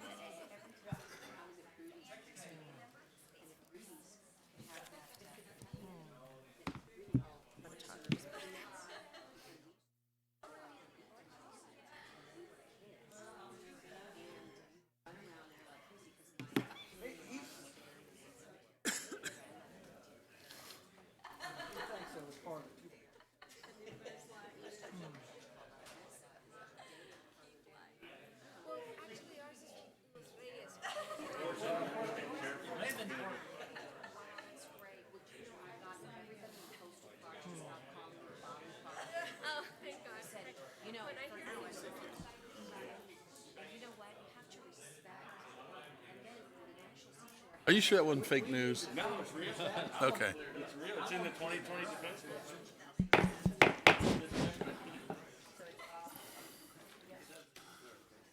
Okay, we'll go ahead and get the Reinvestment Zone number 4 meeting started. City Secretary Rebecca Huerta, would you please call the roll? Chairman Everett Roy. Present. Board Member Steve Banta is absent. Roland Barrera. Here. Barbara Canales. Rudy Garza. Here. Paulette Guajardo. Gil Hernandez. Here. Michael Hunter. Joe McComb. Carrie Robertson Meyer. Ben Molina. Here. Tom Schmidt. Greg Smith. Carolyn Vaughn. We do have a quorum of the board present to conduct the meeting. Okay, thank you. Before we get, yes. Before we get started, I would like to welcome our newest member, Carrie Meyer, to our board. And at this time, we have public comment. Is there anyone in the audience that would like to speak? Seeing that there's no public comment, next, if we could entertain a motion to approve the minutes. Second. All in favor? Aye. Opposed? The minutes are approved. There is no financial report, and we do not have an executive session today. So we'll go to the first agenda item, which is a motion approving amendments to the tax increment reinvestment zone 4, amended project and financing plans regarding additional ad valorem property values within the zone, and other matters relating. Thank you. Good afternoon, board members. Arlene Medrano, business liaison. The item before you is a motion to amend the project and financing plan to account for additional ad valorem revenue. It increases our project plan, our projected revenue by 2.5 million over 20 years, and so we have adjusted our project expenses proportionately. And I have a PowerPoint, but I did go through that PowerPoint at the workshop on December 3rd, so I'll leave it to you whether or not you would like me to go through that. Now, I'll ask right now, does the staff have any questions? Seeing that there's no questions, I'd like to go ahead and entertain a motion. We have a second? Second, sorry. All in favor? I've got comment. Oh, you have comment? I'm sorry. Board Member Smith? Thank you. Thank you, Ms. Medrano, for finding this extra money. That's always great to know we have a little bit more money to spend on there. But I'm looking here. On our financing plan there, which we've talked about, and part of this is the amending the financing plan. We know what we spent so much time on the canal. And even though there's nobody out in the audience that from North Beach, that as I've looked closely at this canal, read the HDR drainage study, what we've heard from urban engineering here, the city manager asked Urban, the mayor asked Urban, will this solve the drainage problem on North Beach? The answer was no, it will not on there. We know what the drainage problem is. We need elevation. Other cities have elevated on there. That will solve the drainage problem. Now, I look at this, and I voted for it last week for a reason. I consider it not a drainage issue because it does not solve the drainage problem. It's an economic enhancement. We add that canal there. We're going to improve North Beach economically. It's an economic driver. But to call it drainage, I think we're being misleading to the public and to ourselves with it. And in that light, I would like to see, we've got in our plan right now, we've got incentives, 13.25 million in incentives. We've got infrastructure projects. I would like to have the canal to be the priority because it is an economic development plan on there, that we move that money over for the furtherance of this canal with it, particularly on, we've got incentives. We know North Beach is improving as we talk. One of the projects that would qualify for incentives, there's a motel out there. Carrie, which one? It's Bayou. They're redoing it. It's close to, The Patels are looking at building one near the Seashell Inn. well, no, there's one they're remodeling. They're doing some significant exterior improvements on right now. I haven't noticed. Okay. Well, my house. Well, significant is the short word. I haven't noticed Yeah. what you're talking about. So, I would like to propose that we amend the financing plan to the monies that we have set aside for incentives, that we use those monies to pay for the canal. Mr. Chairman? Yeah, I'll make that motion. Well, we already have a motion we already have a motion on the floor right now.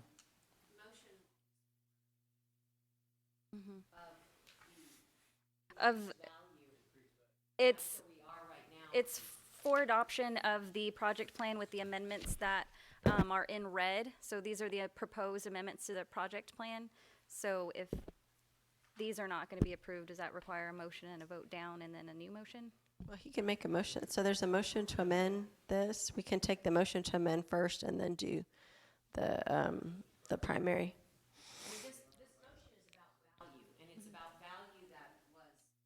Left out. It's actually, the motion is specifically to, because the value increased, we therefore increase the project costs in that amount. So it is for the change in project costs. So if we're not going to change it the way it's proposed in the book now, then we can open the floor for a different type of amendment of that additional $2.5 million.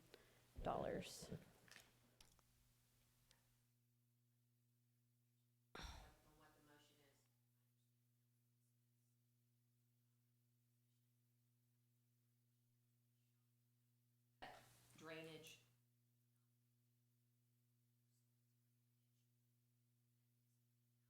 You can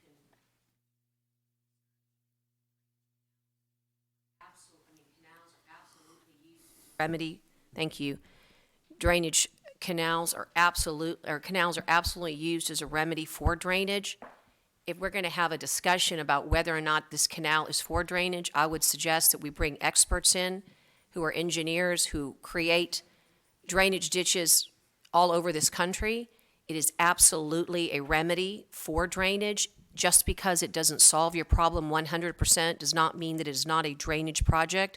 The canal is absolutely a drainage project, and I just respectfully disagree with you on that. I think it's an opportunity to try to use TERS to accomplish the drainage canal, and that's not what I understand how you phrased it so that it can be an economic incentive. I think this is what's so exciting about this drainage project, is that it happens to have tentacles that leads to economic development, which is a win-win.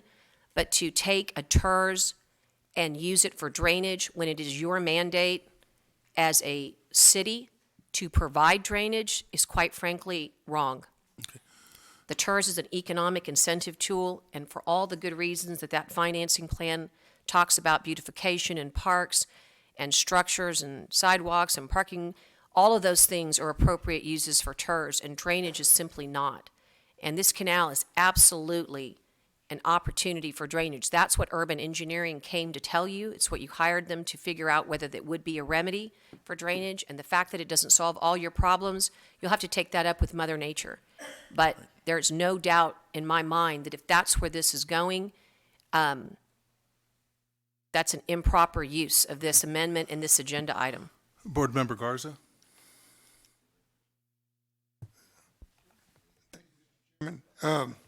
I agree. There was one item on the agenda. We're supposed to be talking about the adjustments or the corrections to the items that were left off the initial valuation in the financing plan.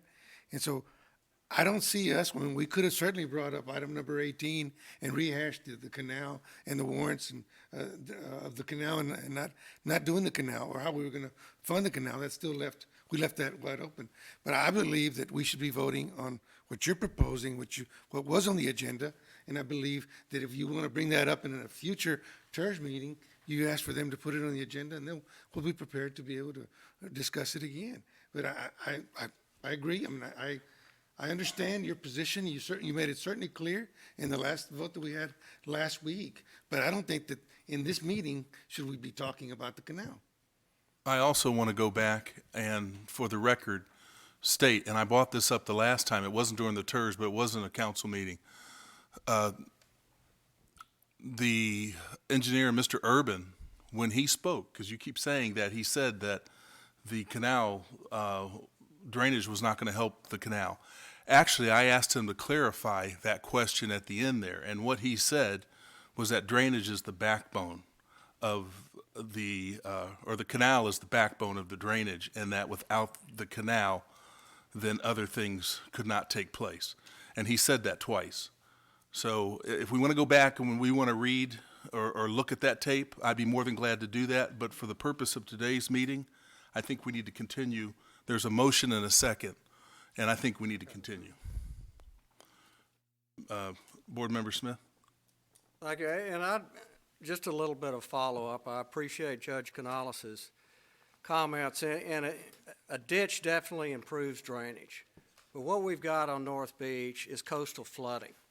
And what a ditch or a canal will do will speed up marginally, maybe a minute or two on there. But if you go through the tide gauge information, that you'd look, Carrie's video on there that showed the flooding, extensive flooding in North Beach.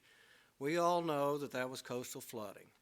And if we look in October, you can pretty well count every October, it's a neap tide, the tides come up.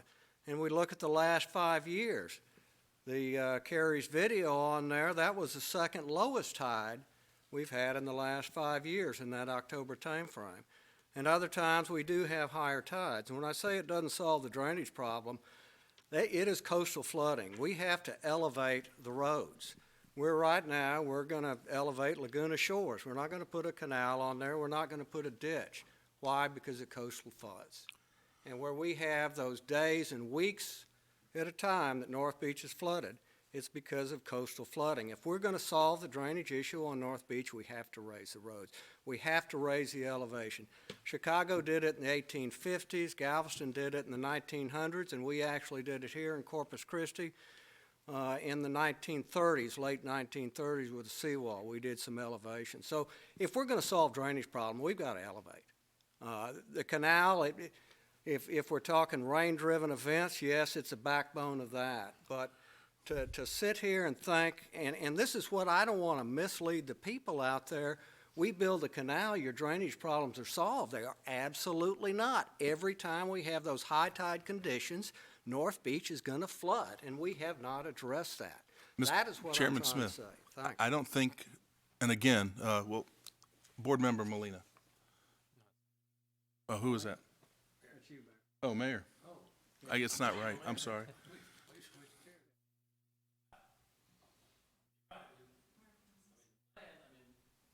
This agenda item was to make the. Oh, sorry, guys. Turn your mic Yeah, on, turn Mayor. your mic on, Mayor, please. I was trying to hear. Okay. The agenda item was to amend to take care of this newfound money, which I don't think we ought to miss the opportunity to do that. But since I'm the one that asked Chip Urban, after all his presentation, will it solve our drainage problem? And his answer was no. He said it would help, but it won't solve it. And I think that's to his integrity and his honesty. And if you go back and read the tape, that's what he said. So, and then Ms. Myers, I mean, she made a beautiful video. I mean, a picture's worth 1,000 words, and it's pretty clear. The skies are blue. We hadn't had rain in 3 or 4 weeks, and they were in ankle-deep water over there because the tides come in. And Judge, I read some magazine, you're the mayor of Nueces County. Did you know you had that title, too? I'm always amazed what people call me. It was the Both mayor of good and Nueces bad. County. I said, whoa. I'll tell you what my dad says. If they ain't talking about you, that's a problem. That's right. So, we'll just leave it at that. Your dad's a smart man. But anyway, so the problem, if we don't get with the elevation, if the tide's up on the front end of the beach, on North Beach, it's going to be as high in the canal as it is out front. And so we've got to deal with the elevation. But And we've also got a challenge in the ordinance that we adopted. Nobody was against the ordinance we adopted. It passed 9-0. It listed all kinds of funding mechanisms, and I think what this effort is that if that's gonna be the key to the project, then this is a funding mechanism, and you've already got 15 million over in number 1, infrastructure, and that has drainage listed. So drainage is already in the plan. Yes. So, you know, moving the other 14 million over there, I mean, that could be discussed at some other later date, but I think what this does then, if you can get the bulk of it to be paid for through the TERS, because it does help the drainage, it solves that drainage problem, or you can use it for drainage, then it does meet the need, and it doesn't put an impact on, it reduces the amount that you have to look for new funding outside the TERS. And this is already set up, and it gives you time to do some other stuff, but I'd support the motion, or we could pull that, make the adjustments that she's saying we need to make to get our budget Well, fixed up, Robert's and then Rules of we'll do- Order requires that the question be called, I'm afraid. You've made a motion, you've seconded it, we've had interesting discussion, and it could be placed on a future agenda, but the rules require that the question be called. And there's already been a motion and a second, so I'd like to go ahead As and proceed with the proposed, vote. So you want, okay. So read the motion that we're dealing with. It's the motion, so the motion, we had a motion and a second on the motion, on the ordinance as proposed, so, or, I'm sorry, the motion as proposed on the agenda. Councilmember Smith started to make a motion to amend. There was no second on the motion to amend, so we're back to the Oh, I the thought I motion. seconded it, but Did you second? We didn't had a hear. motion and a second, and then a discussion was called, and Councilman Smith tried to make a second motion. There was no, right, there was no call of the question of that. You can't make another motion after a motion and a second has been made. Right. You must call the question. Well, if it's a motion to amend, it is allowed in parliamentary procedure to make a motion to amend. It's Yeah, proper. But it wasn't, But a- it wasn't- wasn't a It motion wasn't- to amend. it so wasn't. Oh, it was let's- separate. I'm sorry. I thought it was a motion to amend. My apologies. Okay, Are we- so, so with that, Commissioner Vaughn, you had a question? The TERS is not meant to fix the drainage. It is a drainage problem. We all Mrs. know Vaughn, we can you turn your microphone on, please? We can sit up there and say it's not. It's a drainage problem, and it's gonna take both. You're gonna have to raise the elevation and a ditch. And the TERS should be used for economic development, not to fix that. It's the city's responsibility to fix the drainage. It's a drainage problem, we know it, and there's other places that have used it, canals, and it's helped. Nothing's ever gonna 100% fix any drainage problem. I think we need to vote on this, and, you know, I'm really aggravated that you just tried to sneak that in there, Greg. Okay, so we'd like to go ahead and bring this to a Proceed with vote. the motion, okay, as presented on the agenda, right? Can you call the So roll? for passage of that, Chairman Roy, Aye. Board Member Canales, Aye. Garza, Aye. Guajardo, Hernandez is absent, Hunter, Aye. McComb, Aye. Meyer, Yeah, aye. Molina. Aye. Schmidt. Aye. Smith. Vaughn. Aye. Banta is absent. Barrera. Okay, the motion passes. Thank you. Next item is identify future agenda items. So with that, are there any future agenda items? Well, I think this, in all honesty, I think that's a legitimate, and I don't think you're trying to sneak anything through. We were talking about money and adjusting the budget. I mean, if our goal is to solve the drainage problem and funding is gonna be an issue, then that concept has to be concerned. If you wanna know the fact of the truth deal, if you go back, the first meeting that we had, and you were in the meeting, Ms. Vaughn, Commissioner Vaughn, with Mr. Blackard, I said, I would be willing to make this proposal to you. And that's what started the conversation, that if we had, the TERS is expected to make $42 million, or 41.2, or whatever the number, let's talk round numbers, $42 million, and you're assured that you're satisfied with this $42 million, then why don't you do it for that $42 million, and we'd commit the $42 million from the TERS. I'd be willing to take that to the council. And that's when, one, he told me he wasn't a developer and he'd have to borrow the money, but then a few days later, he came back with a response. Well, I don't think it's appropriate for me to talk about his arrangement that y'all made during Well, you that were at the meeting. meeting. I It was in wasn't the an meeting, arrangement, but it was I an do, offer, an well, idea. Well, yes. as we're talking about future agenda items, perhaps we should actually discuss the future agenda items, but again. Well, this is, that's why we're getting, I think Yeah. this is an important future agenda item, and that's the basis of it, that you commit the whole enchilada to getting the canal done, if that is a 90% winner on the drainage, and we work on the other. But those discussions can be had later, but I don't think anybody ought to rule them out. If our goal is to solve the drainage problem and get a canal, if you can combine them to make the things work, it ought to, I mean, I don't understand why people's So opposition. you want to put that on the future agenda item? We could Is put that it what on you're the saying? future agenda, discuss it. I mean, it's fine for discussion. Put it on the agenda item. It is intriguing to think that it's not drainage when you don't want it to be, but it is drainage when you want it to be in the TERS for funding. It's really an interesting argument, and you're going to have to find your way around that circular logic. And again, the most important thing to remember is that the reason we give notice to the public on these agenda items is so that not only board members have an opportunity to prepare, but the public also is made aware of what it is that you're talking about, which is why it's so important to, if you're going to have those types of conversations, that you actually state them and post them. Right, thank you. I don't have a Board problem Member with Schmidt? Yeah, I guess in terms of future items, I do think it's important for us to periodically revisit this, the TERS document, which is what it's intended. It's intended, I think, to be somewhat of a dynamic document, and as we learn more information, there, projects are coming up. There'll be projects that we haven't even envisioned yet. So giving us the maximum amount of flexibility on that, I think, is really important.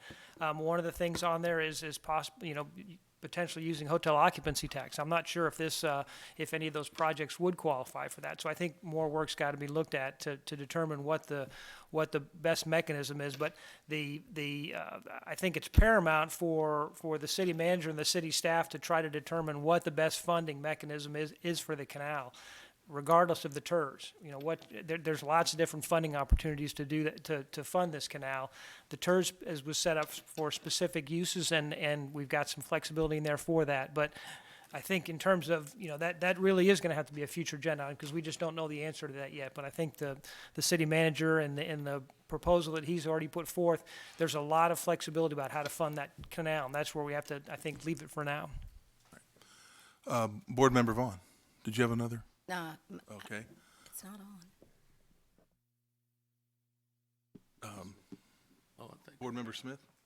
Future agenda items, are we there yet? Yes, we're there.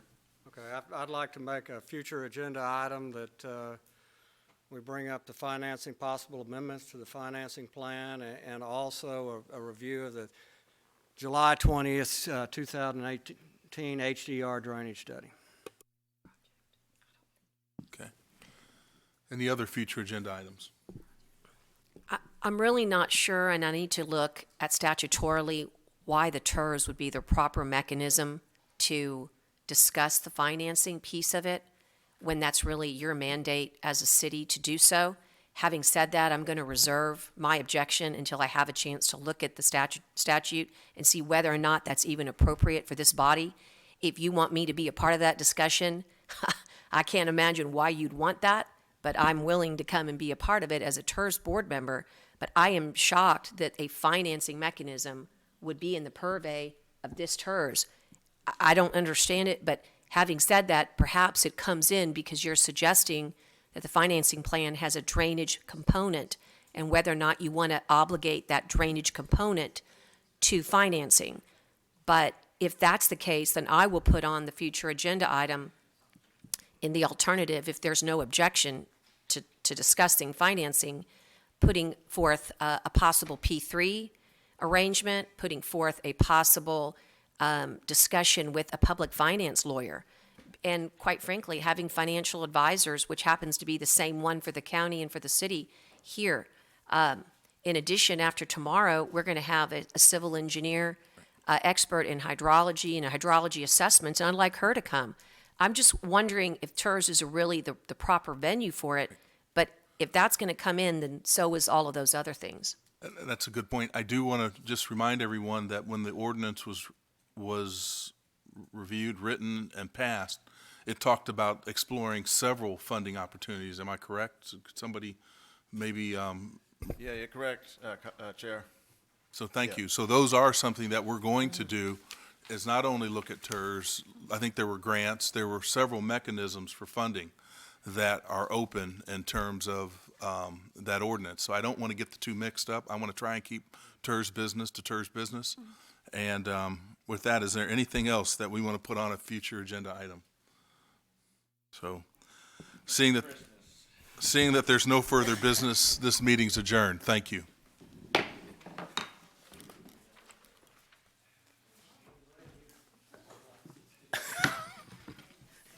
You are a troublemaker.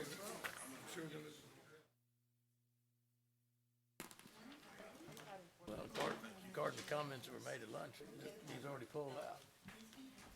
Mayor? Yeah. You got to shave your head if you're going to be in that seat. Well, I'm not ready to shave my head yet, so I guess I better move. So we gotta kick him in the air. Yeah, that's what it looks like. Just trying to figure out a way to pay this thing. Yeah, so. It is,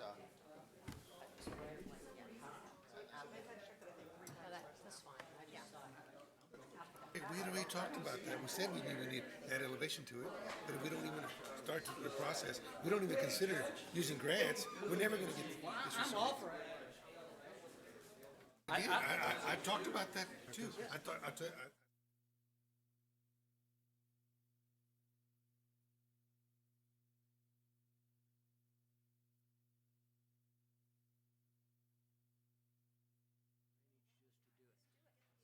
The city's responsibility really is more the elevation. Let's put it on a bond, something like that, but the canal should come out. That's right. I enjoy doing this. It's economic development. It's fun for me. I don't have that problem. Merry Christmas. No, we need grants to elevate the streets. This whole project qualifies for grants. Let's elevate the street for those grants, because that's what we really need to be. I got enough after you. Oh, really?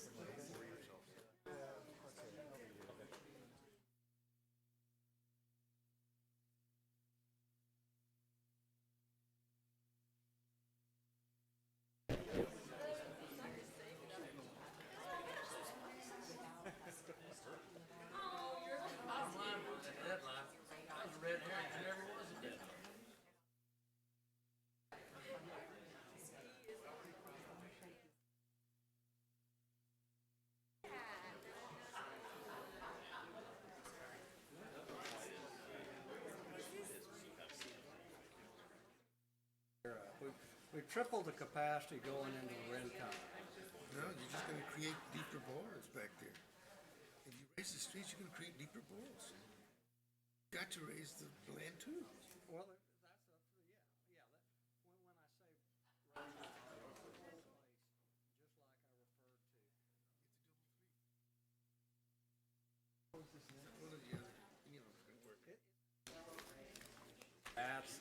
that's the problem with North Beach. It's too low.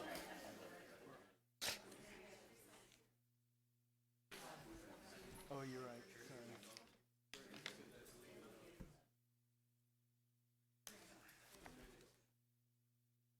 We're going to public hearings, 35?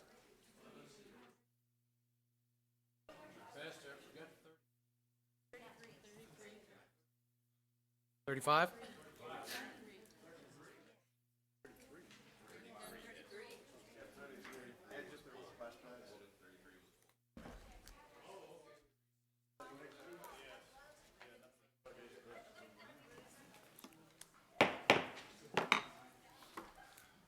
All right, we'll call the, reconvene the city council meeting, and I think I've been advised, no, I don't think, I know I've been advised that,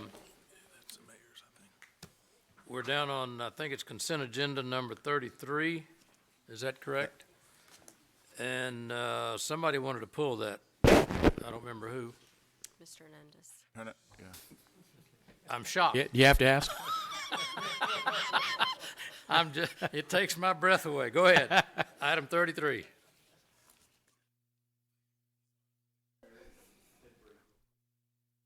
All right. Well, Hey, All right, since our finance person here, I'll start off with that question. Well, they're not here yet. Are y'all here for it, or you want to wait till the other person gets it? Oh, here, is this the director coming? Come on, mister. Who we waiting on? Jamel. Oh, Jamel.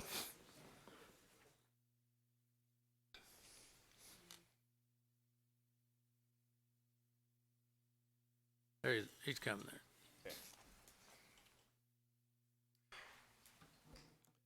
All right, Jamel, we're on item 33. Mr. Hernandez got some questions, so you want to make your presentation or just start answering questions? Well, just say a couple of words on the project. We're happy to move it forward. Jamel Stevenson, Parks and Recreation Director. We bring it this item before you to go into a contract with Progressive Commercial Aquatics. They're out of Houston, Texas. We've done quite a bit of legwork on this over the last year and a half in the park system to put splash pads over at Bill Witt, Lindale, and Salinas Parks. And I suppose with that, I'll pause for questions. Mr. Hernandez. Okay, thank you. This kind of goes back to things I've been harping on for since I got here. I want to say is about preventive maintenance and asset lifecycle management. And I want to make sure that whatever we put in, that we have some mechanism and funding to take care of it. And it's something that when we first hired our city manager, he had mentioned to me that anytime you add something, a capital improvement to the city in San Antonio, they'd also have a requirement to add budget to maintain it, whether it be personnel or whether it be some aspect of maintenance associated with it in order to ensure that it doesn't just be added on to a department with no funding, like an unfunded mandate, so to speak. So, and I went back and looked at it, and I even asked Keith about this, and he thank you for sending that email this morning about what the estimated cost was of about $35,000. Is that correct? About 35. 35, and looking at it from the perspective that it was mainly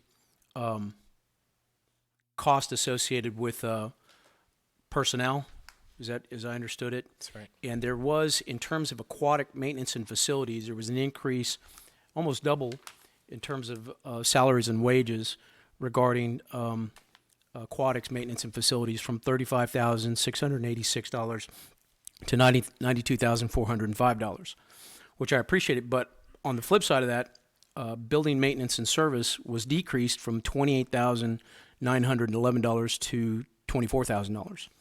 So looking at it from the perspective of this being a maintenance issue, there was a reduction in cost. Is there going to be a change for next year? I mean, I'm assuming since we're going to have this, you want to have it open by Memorial Day, that this is going to hit this year's budget. How are we going to address the additional costs on maintenance from the facility side? Well, from the facility side, we actually kind of planned a little bit for this. One, thank the council for approving the budget because a lot of it we were able to get out of having a new staff person put in, a pool mechanic. And so strategically what we plan on doing is having that person focus primarily in on our splash pads. I suppose the other end of this is that once we get into this contract, we'll be able to now have a warranty.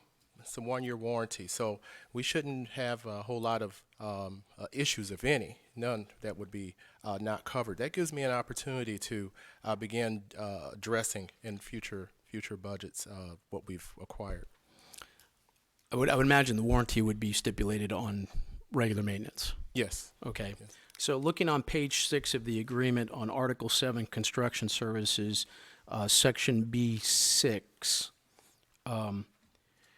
it says it requires them to furnish all equipment and product warranties, manuals, test results, user guides required by the contract to otherwise reasonable design build. But one of the way the way we should be doing this is through Maximo, right? To make sure that we have the weekly, monthly, quarterly, annual preventive maintenance. But there's no reference to it in the contract, and making sure we're provided the information to enter into Maximo. So wondering if we could get that contract amended to reflect that. We wouldn't have a problem with that. It was certainly going to happen on the operational end, just isn't in there. So, City Manager, I was wondering if you would have any objections to adding something along those lines. Let me just point of information here. I mean, Maximo is a program that we operate to help us do our stuff. Why would it be in a contract? It wouldn't have anything to do with Mayor, the contract. It has to do with the Parks Department. When they get here, they put it in the computer to manage their projects. It shouldn't be in a contract with a builder that's a pool project. That was our plan, Mayor. Yeah, I mean, we're below the weeds. We're in the roots. Now, Mayor, So, I mean, Mayor, this is something we do on a let me daily address that for you, because I want to make sure that we have the information needed the contractor understands what we need to be entered into Maximo.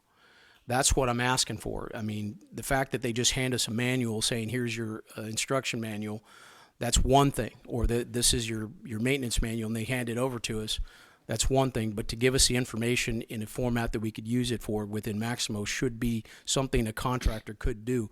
I'm sure we're not the only city using Maximo.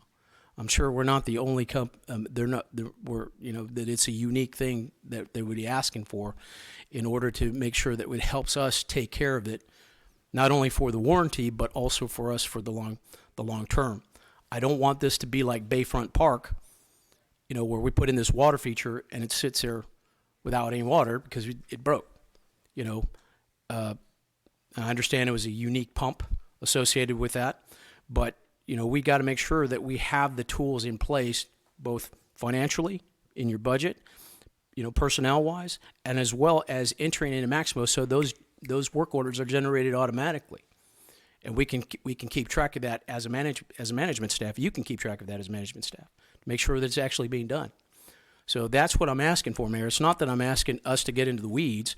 I want to make sure that we're addressing a problem, a known problem that we have in the city.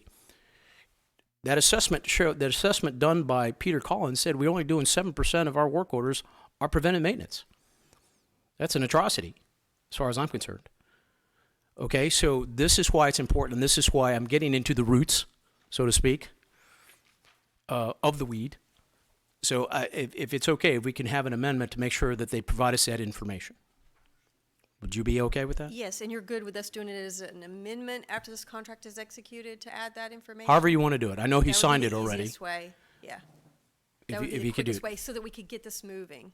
Okay, and if you wouldn't mind, just circling back with us Mhm. on that. Thank you.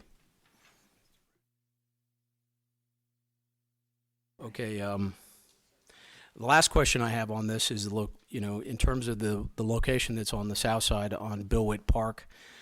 I know we are looking to do a master plan for that park, and I want to make sure that we are, this is not going to be, we're not just plopping it in a spot just because we have water supply in that area.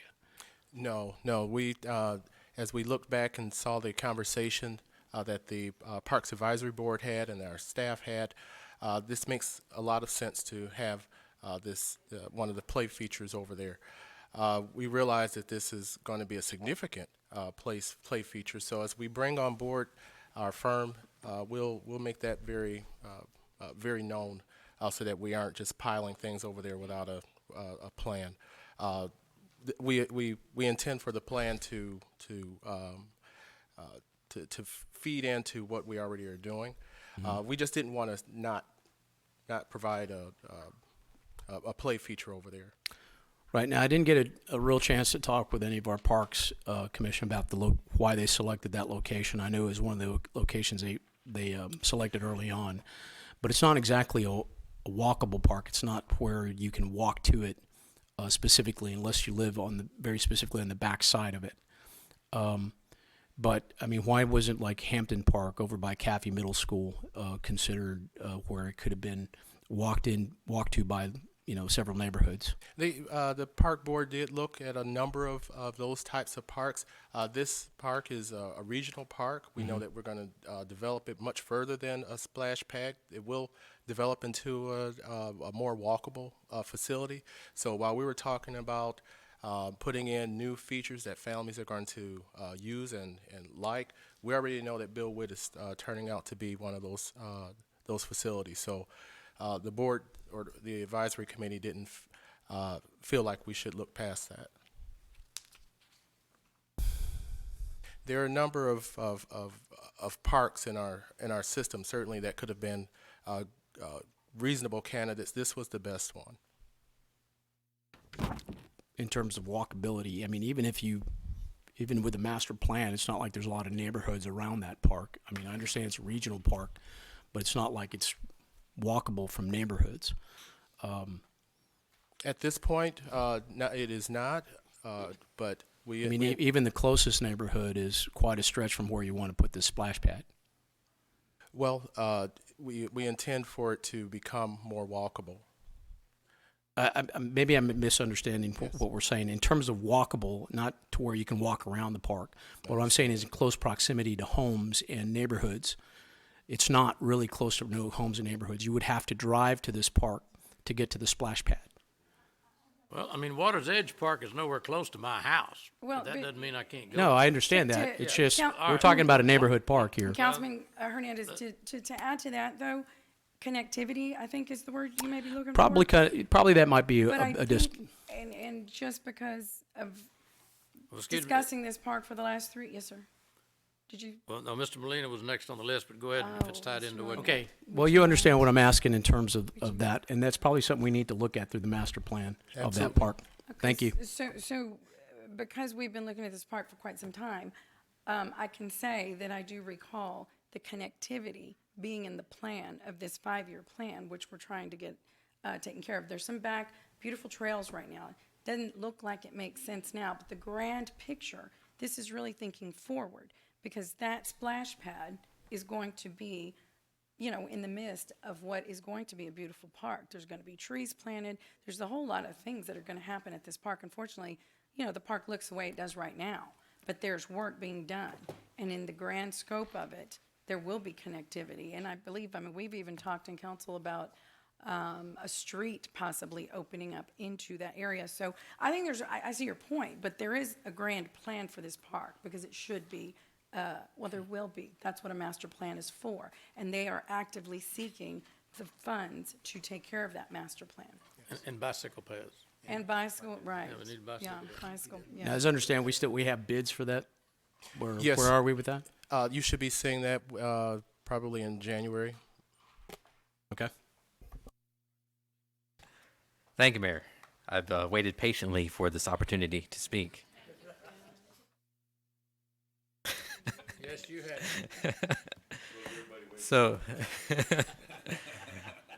So I'm a proponent of quality of life improvements for the city, and I've advocated for these splash pads, and I'm so happy to see that that's finally coming to fruition. I think it's a wonderful amenity for our residents, and it's going to make our city that much more attractive for those families that are considering moving to our city. And so I'd like to take this opportunity to thank all the council for their support in seeing this project through, and I'd like to make a motion to approve.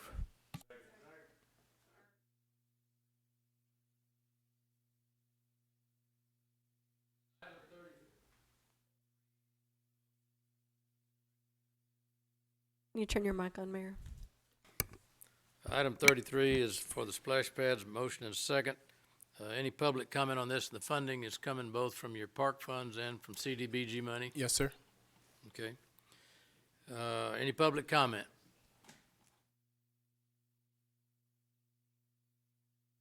Illegal procedure back there. Okay, the chairman of the park board says we've got through the goalpost on it. So, all in favor say aye on item 33. Aye. All opposed? All right, item 3. I want you to be the first one to jump on that splash pad now when they get done. Thank you for your work on the park board. You're still chairman?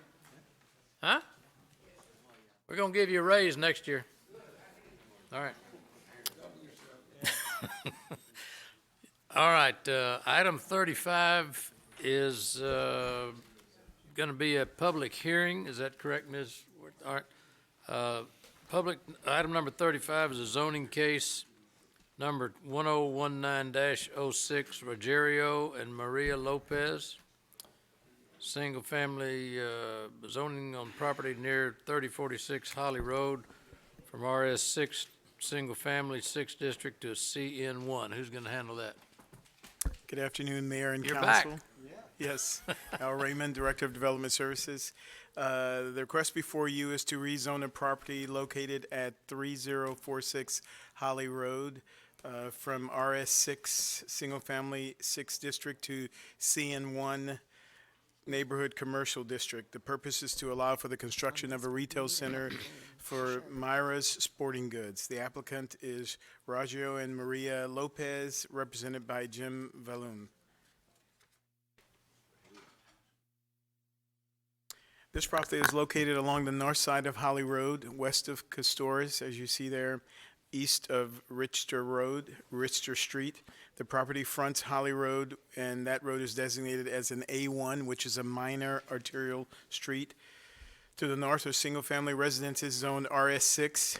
To the south are single-family residences zoned RS6. To the east are commercial properties zoned CG2, General Commercial District. And to the west are commercial businesses zoned CN1, Neighborhood Commercial District. The property is 4.61 acres in size, and it is unplatted. The property is currently zoned RS6, and it is vacant, and it has remained vacant since annexation in 1962. The proposed rezoning to CN1 is consistent with the adopted comprehensive plan, and it is compatible with the surrounding residential properties and does not have a negative impact on any of the adjacent commercial properties. Planning Commission and staff recommends approval of CN1 Neighborhood Commercial District, and I stand by for any questions. Is the applicant here? Huh? She was for a long time. All right, is there any, we'll open the public hearing. Any comment on item 35? Anyone here want to speak in favor of or in opposition to item 35, zoning case number 101906? No one's wanting to speak in favor of or in opposition to. I'll close the public hearing. I entertain a motion on item 35. Second. All right, there's a motion and a second. The Planning Commission and staff recommend approval. All in favor say aye. Aye. All opposed? 35 passes. Number 36, wastewater collect, now this is not a public, is it a public hearing on this one? Yes, it is also, Mayor. It's a All public right, hearing. presentation of ordinance amending wastewater collection system master plan for Allison wastewater treatment plant. Good afternoon, Mayor, council members. Daniel McGinn, Director of the Planning and Environment Department. Also with me today is Gabriel Hinojosa, an engineer with our utilities group. The next two items are proposed amendments to our wastewater master plans. The first is for a residential project called Cal Allen South, which is approximately 117 acres, and will have approximately 400 lots within the project site. The location here is just on the east side of US 77 and 69, just south of County Road 52. Here's the Walmart facility here on the west side, and you have a railroad track that kind of runs the east side there, and then our city limits is actually borders to the south of the subject site. This is kind of an overview of the Allison wastewater treatment plant. This is just one of many sheets that's contained in the plan.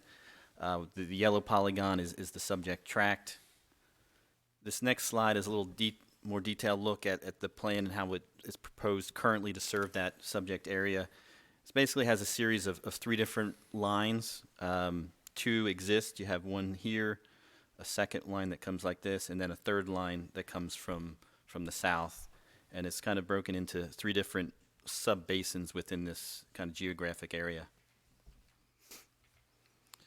This slide shows it maybe a little more clearly that the setup with a line coming in from the north and then a third from the south. The proposed amendment would kind of take take two of the basins into one, and then bring it into this existing 12-inch line to the north to facilitate development. While this smaller sub-basin here to the east part they have a proposed, they'd have to make a connection to an existing line here. So it helps facilitate development, and then for this line here, this actually is not in place. So this line, and then it would have to be built off into the east to connect into the system. So substantial amount of work in order to serve that southern basin. Our engineering group has looked at it, and the engineer working on the project has evaluated it, and they've done the analysis, and that 12-inch line can handle that additional flow. The Planning Commission and both staff are recommending approval of the change, and I'd be happy to take any questions. And now this is on item 36 or item 36 and 37? Just 36. All right, so we'll open the public hearing then on item 36 for public comment on the ordinance amending the wastewater collection system master plan, Cal Island South, located at the east frontage of US 77. Is there anyone in the public that would like to address the council in favor of or in opposition to or make suggestions? Seeing no public comment, we'll close the public hearing. Any council members have any comments on item 36? Mr. Smith? Mr. McGinn, is this a platted piece of property? It's going through the plating Okay, process so it currently. hasn't been platted. No, sir. No. So they're going to be writing a check to the city, acreage fees for it. Correct. Do we have an idea of what the value of the housing's going to be there yet? I'll defer maybe development services. Mobile homes right there. It's just going to be over 400 lots total. There are going to be several units as part of that, but as far You as don't value. know. So if they're $200,000 houses, it's an $80 million development, or it's $250, it's a $100 million development. Okay, thank you. Any other comments on item 36? A motion to approve? Second. There's a motion and second for approval of item 36. Any other discussion? All in favor say aye. Aye. All opposed, 36 passes. Call for item 37, ordinance amending the wastewater collection system for the Oso wastewater reclamation plant, I guess. Is that what that is? Service area. Good afternoon, Mayor and council members. Daniel McGinn, Director of Planning and Environment.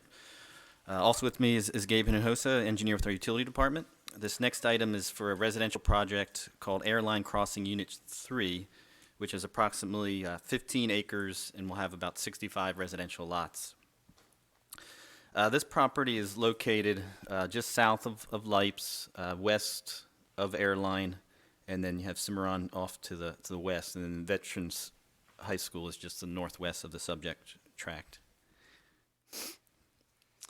This is, again, just an overview of the wastewater master plan for the Oso treatment. This is the sub-basin for SPA 30, a lift station, large lift station in this area. Here's a closer look at the subject property outlined in yellow. As you can see on the master plan, it shows a 12-inch line that would come all the way over to Airline. The proposed amendment is looking at this section of 12-inch line that's proposed kind of on the western edge of it. And we're looking at a removal of a portion of that 12-inch line to just create some efficiencies and reduce the amount of line that would be built, so construction costs and then future maintenance on the city of it's about 700 foot of line. And we can do that because the master plan didn't account for this 12-inch line that comes down. It's existing, it's in place. The high school site here was something that was planned for residential development, and then the high school went in and acquired that tract. So this residential did not happen, obviously, here. So with this 12-inch line in place, this can now serve the property that would be west of the subject tract. So this property, when it does come in plat, they would be building this portion of the line, and this allows for the subject tract to tie directly here. So we're still able to serve the same amount of acreage. We can just reduce 700 foot of line, so cost on the developer and then future maintenance to the city. This was evaluated by the Planning Commission. Our staff has worked with their engineer on the project, and everyone is recommending approval of the change. Be happy to take any questions. All right. Open up item 37 for a public hearing. Is there anybody in the audience that'd like to get up and speak in favor of or in opposition to or make comment on item 37, wastewater collection system master plan for OSO? Seeing no response from the public, we'll close the public hearing. Any comments or questions by the council on item 37? One question, Mayor. On the easement, since we're removing that from the, I'm assuming there's other items in that easement. Is there water lines? What else is there? It's actually Life's right away. It's the right of way? Yes, Okay, sir. thank you. Any other comments? Mr. Garza?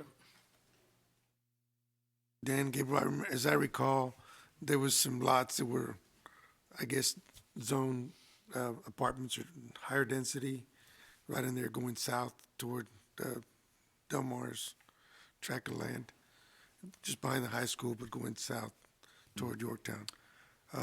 That density won't affect any additional. It's west. The density will handle. I mean, that capacity that you're putting in will that handle the density that's going in. Yeah. Okay. All right, thank you. I think there was apartments just west of the subject track, and then I think I was thinking closer, going south toward that bridge where that bridge was going to go to, where we closed off Bronx. that bridge will be about there. That's actually going to go through this project, and then this entire thing here is the Delmar property. Right. So not the apartments, I think, would be looking to the west, and then maybe even 2 or 3 sites, I think, actually are being considered for apartments. I think one's under construction now, right there. But you did the evaluation. But that density won't affect the needed capacity. No, that current development's actually connecting to Cimarron, so the only one that would connect to this 12-inch line is the 2 subject properties west of Airline Crossing. Oh, okay. All right. Thank you.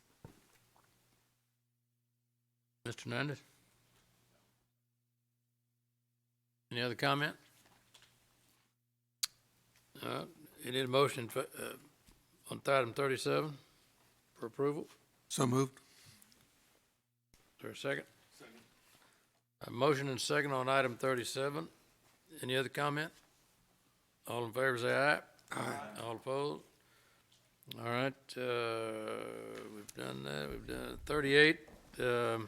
Your item 38 is actually a public hearing as well. If we can incorporate 38 into under the public hearing section, that would be good. All right, we'll do that. Then item 38 is an ordinance amending ordinance number 031927, created the reinvestment zone number 4, City of Corpus Christi, to correct the tax increment base for the zone. For those of you that have a short memory, we just discussed this a few minutes ago, and everybody left happy with a smile on their face. And so we want to affirm that we had so much fun, we wanted to memorialize it here in item 38. Would you like to go over that? Well, we have to have a public hearing. Well, we have to have a public hearing. Just a real quick, no, actually, it's a public hearing. It was just, Yeah, so. it was put in the wrong portion of the agenda. So All right. it is a So- public hearing, yes. Yes, So it if was you'll- posted in caller times. and If you'll go over this since it's a public hearing, then we'll open it up for public comment. Yes, Mayor. Arlene Medrano, Business Liaison. The item before you is amending the creation ordinance of the TERS number 4, primarily or specifically Exhibit D, and it's attached in the documents, but we attached the 2019 certified roll, and so this is the document in the ordinance that is being amended to reflect instead of the $60,689,500, 104,861,392. So that's amending the ordinance. Additionally, the TERS 4 board just approved the project plan amendment and has come to the council now for recommendation of that same amendment. And those are the changes to the project costs on this slide before you. I stand by for any questions. All right, well, open it up for public hearing. Anybody here that want to make a comment in favor of or in opposition to item number 38, 19-1712, adding money to the projected funds for TERS 4, right? Yes, sir. projected funds. So we are amending the total ad valorem from that 60 million to approximately 104 million. And we are also amending the project and financing plan to reflect the increase in projected project costs. All right. Any comments from the public? In favor of or in opposition to? Seeing no public comment, we'll close the public hearing. I'd entertain a motion for approval of item number 38. So moved. Any discussion? All in favor say aye. Aye. All opposed? Okay. So we came down the Damascus Road from our TERS 4 meeting to here because we had 2 oppositions last time, right? Huh? No? We did? We did, over there. Yeah. Well, good. We're making progress. Okay. Actually, first reading ordinances, then now will be item 39. That's right. 39 through 45. 45. Yes, sir. Anybody have it? Let me look on, this is my sheet. 39 through 45. Anybody have any questions or comments on that? Number 45, the ordinance to revise fees for Sunrise Beach campsite. Who would be handling that? Parks and Rec or? Water, utilities, water. All right, Kevin Norton. you want to come up and address, respond to 45? Yes, sir. Mr. Garza's got some questions. Good afternoon, Mayor and Council. Kevin Norton, Director of Water Utilities. At the ordinance and the changes in the fees, the only question I had is, and I saw that they compared the fees to some fees in similar parks here in Corpus Christi. Yes, sir. But did we do comparison to the KOA just north of Sunrise Beach? I We just wanna make tried. sure. We tried. We reached out to them. We never got a response back actually from them. Tried phone, email, never got a response back. I just want to make sure that if we pass this, that if they have issues filling them or keeping people, that y'all come back and ask us to change them back to where we make sure we're in market rates. I think Councilman Smith, you know more about this than I do. But Yes, and the audit committee reviewed Sunrise Beach, and a couple of their findings, they have not raised their fees in a number of years, so it's kind of like we heard on the billboards, we've got that. Yes, we will probably lose some. They had a very high occupancy rate, but I think our total revenue, when I looked at those fees, what we're interested in is total revenue, and even though we may drop some in occupancy, we're going to gain in revenue. Okay, good. All right. Yes, sir. Okay, do you have anything else, Mr. Garza? All right, anyone else have a question? Motion to approve. Second. All right, there's a motion second on item 45. Well, Any do you want to do 39 through 45, Mayor? Oh, okay, yeah, we So can. just take care of all of them if there's no other questions. All right, anybody else have them 39 through 45? All right, then the motion then for 39 through 45, you amend your motion? Yes, 39. And second? Who had that second? Seconded. Did you have the second? Second if nobody else. All right, second. Anyone have any questions on any of these other numbers? This first reading? Any public comment? Seeing none, all in favor of the motion for items 39 through 45, say aye. Aye. All opposed? Oh, I don't think we have any briefings. We don't have any executive sessions. Surely nobody's thought in the next year about the future items agenda, have we? I've got one request for next year. Ben, you don't say anything all day, and we're trying to adjourn, and you speak up. Go, what you got? So, considering that there's been in the news, you hear about other cities being held hostage by cyber attacks. I think it would be in our best interest if we had an update on precautions we're taking as a city, maybe an executive session, so that we can fully understand what's going on, where we're at, and what we need to look out for. Yeah, I think that executive committee may be a good strategy. The appointment of Peter Collins is part of is part of ensuring we have a secure network, and he's done a lot, and we can share that with you. Thank you. Yep. All right, good idea. Good idea. Anything else? Merry Christmas and a Happy New Year to everybody. All right, well, Merry Christmas. I'll entertain a motion for everybody to have a Merry Christmas and a Happy New Second. Year, and we'll adjourn.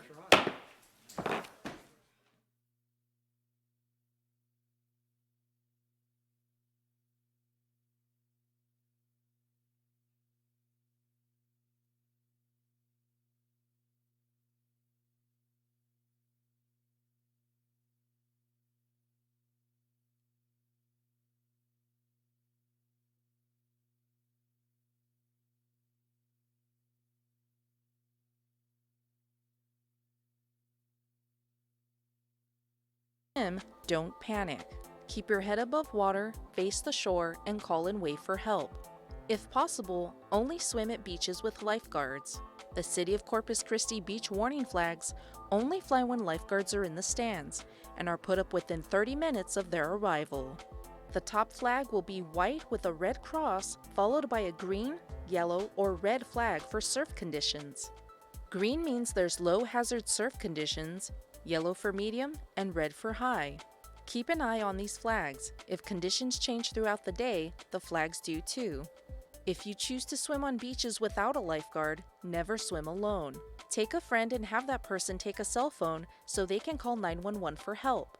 Also, check water conditions before going in by looking at the local beach forecast before you leave for the beach. For more information, visit cctexas.com or call the Corpus Christi Beach office at 361-826-3469. That's 361-826-3469. Remember, when in doubt, don't go out.